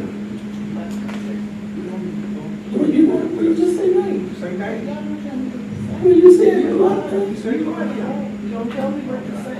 I said what I want to say. Okay. And I said what I wanted to say. You guys cool out. Motion to approve consent agenda E. So moved. Second. Discussion. I'm still not convinced that this is the best use of our money. Again, I think saying that it's $80,400 total for 1 year is a bit misleading considering it is a 3-year contract, even if we do cancel it early. I think we should be upfront about what the costs are that we are designing to do. And then again, this is something I would have liked to see go out to bid. Call the roll. Discussion. This is a consulting firm from Downers Grove. We used to have somebody that was actually a programmer that did all of these things, and their contract were discontinued. What we need is more competent people as employees that actually know how to code and do a lot of these things instead of getting managed services, because this is not a program. This is a these are contract, this is a private contractor. And it was not put out to bid, and I'm not sure about the costs. Okay, call the roll. Mr. Alexander. Aye. Ms. Kelly. Aye. Ms. Medina. Nay. Ms. Patterson. Aye. Ms. Grant. Nay. Mr. Altieri. Mr. Wagner. Aye. Motion carried. May I have a motion to approve consent agenda item F? So moved. Discussion. For the master's facility plan, we don't have a budget that has been put before us. Even though they've shown us what the bids are, we do not have a budget that shows that the district can fund it. And as of now, Mr. Sedgwick was not able to give us that data before we make any type of commitment to any other construction or any other contractors. We need to know that we can actually fund this, because that's how we ended up getting a financial oversight panel. And that is exactly how this. That's not how you end up getting this. You're lying. That's not how you got These a are financial millions of oversight. dollars that we have no idea how to Okay. fund. Call the roll, Ned. Millions. Mr. It's Alexander. irresponsible. Aye. Ms. Kelly. Aye. Ms. Medina. Nay. Ms. Patterson. Aye. Ms. Grant. Nay. Mr. Altieri. Mr. Wagner. Aye. Motion carried. May I have a motion to approve consent agenda item G? So moved. Discussion. I have a real big concern that we're leaping into something that we don't really understand, and managing a transportation program for a district our size is a lot of moving parts. I think it needs a lot more planning. I don't think we should be paying designers to be constructing a giant new facility when truthfully we have much more pressing problems here. We need to be focusing on the students, using the money to get more teachers and more counselors and more services for these kids to get them to graduate. We have no business stepping into another industry when we can't manage our own. 1 minute we need transportation, the next minute we don't need transportation. Call the roll. Discussion. I'm sorry. Thank you. I don't think, I believe that Perkins & Will is a phenomenal architectural firm. Thank you for all the work that you've done for us. But right now, I believe that we need to go to referendum and that we need to have community input. We need to have discussion groups before we go forward with any of this. First of all, we don't have the money for the master's facility plan. Now, we're going on to get this giant transportation hub. We don't know the cost for buses. We don't know how it's going to impact our budget. Nothing has been presented to us. We're supposed to hopefully see. No, when we make a decision, we should be doing it based on facts, not on dreams. Thank you. Call the roll. Mr. Alexander. Aye. Ms. Kelly. Aye. Ms. Medina. Nay. Ms. Patterson. Irresponsible. Ms. Grant. Mr. Altieri. Mr. Wagner. Aye. Motion carried. Make a motion to approve consent agenda item H. So moved. Second. Discussion. Call the roll. Mr. Alexander. Aye. Ms. Kelly. Aye. Ms. Medina. Nay, we need an alternative. Ms. Patterson. Aye. Ms. Grant. Nay. Mr. Altieri. Mr. Wagner. Aye. Motion carried. We have a motion to approve consent agenda item I. So moved. Second. Discussion. Discussion.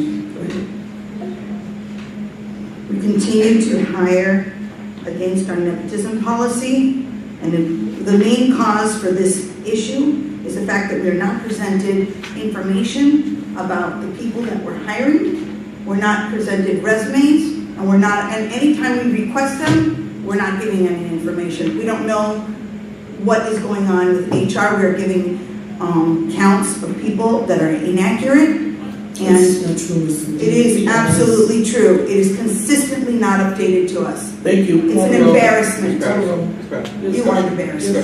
But if it pleases the board and for the public, there's not a board member up here that is elected to conduct HR or would know what they were looking. We don't do resumes. We do not review We have in people. the past. We do not interview, and that's why things in public You can have been messed up. misinform the public, So but we therefore- did in the past. Excuse me.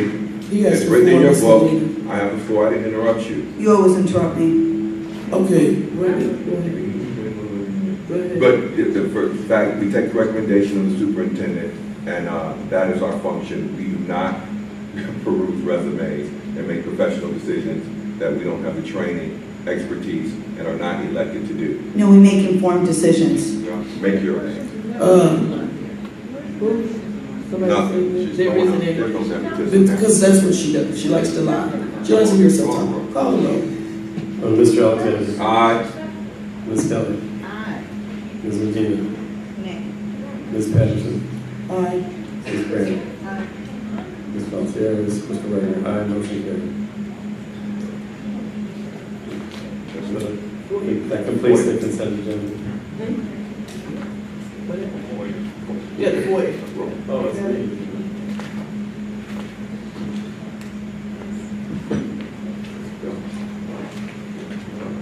Okay, the FOIA report for January 2023. In December 2022, Proviso Township High School's District 209 received the following FOIA requests. December 12th, 2022, Bo Kin requested bid results and tabulations or award for capital improvements Phase 2 for Proviso East and Proviso West. Information provided. December 16th, 2022, Ellen P. Bruin requested a copy of all presentation slides from board meeting presentation. Information provided.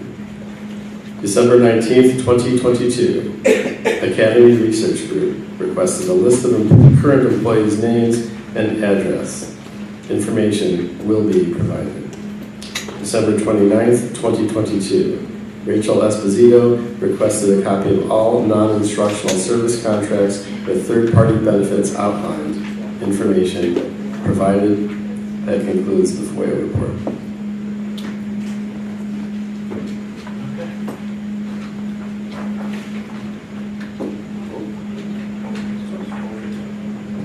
New business, old business, new business, old business.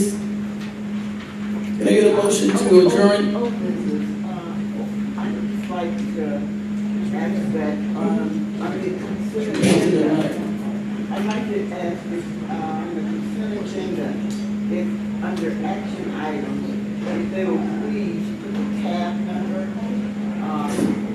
with the action item. That motion to adjourn the meeting. Old business. We're still on old business. Oh, yeah, old business. Yeah. No, her microphone. Between last meeting and this meeting, I think we need to have some kind of policy or clarification about the role of our HR director, especially in terms of interrogating students. That's really concerning to me. It has weighed on me heavily, and I've heard from multiple parents, and I know I, as a parent, would not stand for that. So we need to have some kind of policy where we have our HR director doing what an HR director does, and not having any kind of interrogating meetings with students. So I would like to see some kind of clarification on that as we move forward. Also, at the last meeting, 2 meetings ago, several teachers were suspended. I would like an update as to how their classes were managed in their absence, as to who was teaching them, what was learned, attendance rates, because I'm hearing reports that kids were not doing any learning, they were not receiving any instruction during those suspensions. So I would like to have some further explanation on that. That's what I have for old business. Yes. those of you that are still here and those that are watching, it's still amazing with, we're not new to being board members up here. And it is just amazing to me, Dr. Henderson, how individual board members get up here and talk about what they would like. There's not one board member up here that can instruct Dr. Henderson to do anything in and amongst themselves. It requires a quorum. He does not work for any one board member up here. So it's just amazing to me how board members that have been here for so long and want to talk about the policy and jobs of other people in the district don't know their role as board members. If it pleases the board, can we direct Mr. Henderson, Dr. Henderson, to look into this for us? I would like. It's not your board. We work as a board and it requires a quorum to direct the superintendent. So as we're sitting here telling administrators their jobs, public, I want you to hear this because you can read it in the front of your book, our oath and our policy. No individual board member has any power. No individual board member directs the superintendent to do anything by themselves. But we're going to tell people with PhDs what they need to do. Amanda, what's the policy on interpreting, on interrogating or speaking to children? Do you know the board policy? Example, where was your board quorum when you authorized $13,000 mailers? Madam President, Where was that? When we had an nepotism policy, why did we get to spend $500 on Lisa's cupcakes? Do I have the floor? Do I have the floor? If you want to apply standards, apply the people. Do I have the floor? You got to do it all the time. Do I have the floor? You got to. I know, watch this, public. I know the rules don't apply to y'all. I know y'all can do whatever, you and her, you can do whatever you want to. You can speak out of turn and be as ignorant and trifling as you want to while I'm speaking. I didn't say anything while you were speaking, Amanda. I have the floor. So once again, excuse me, Madam President, you sit up there and lie with impunity and I let you do it. I have the floor, man. I have the floor.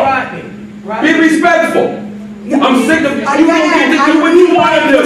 Example. Madam President, do I have the floor? You have the floor. Do I have the floor? Hey, guys. Go ahead. He has the floor. Go ahead. You don't like it, don't dish it out. Like I said, you can ask for whatever you want to. Until 4 of us say it's so, Dr. Henderson, you know the rules.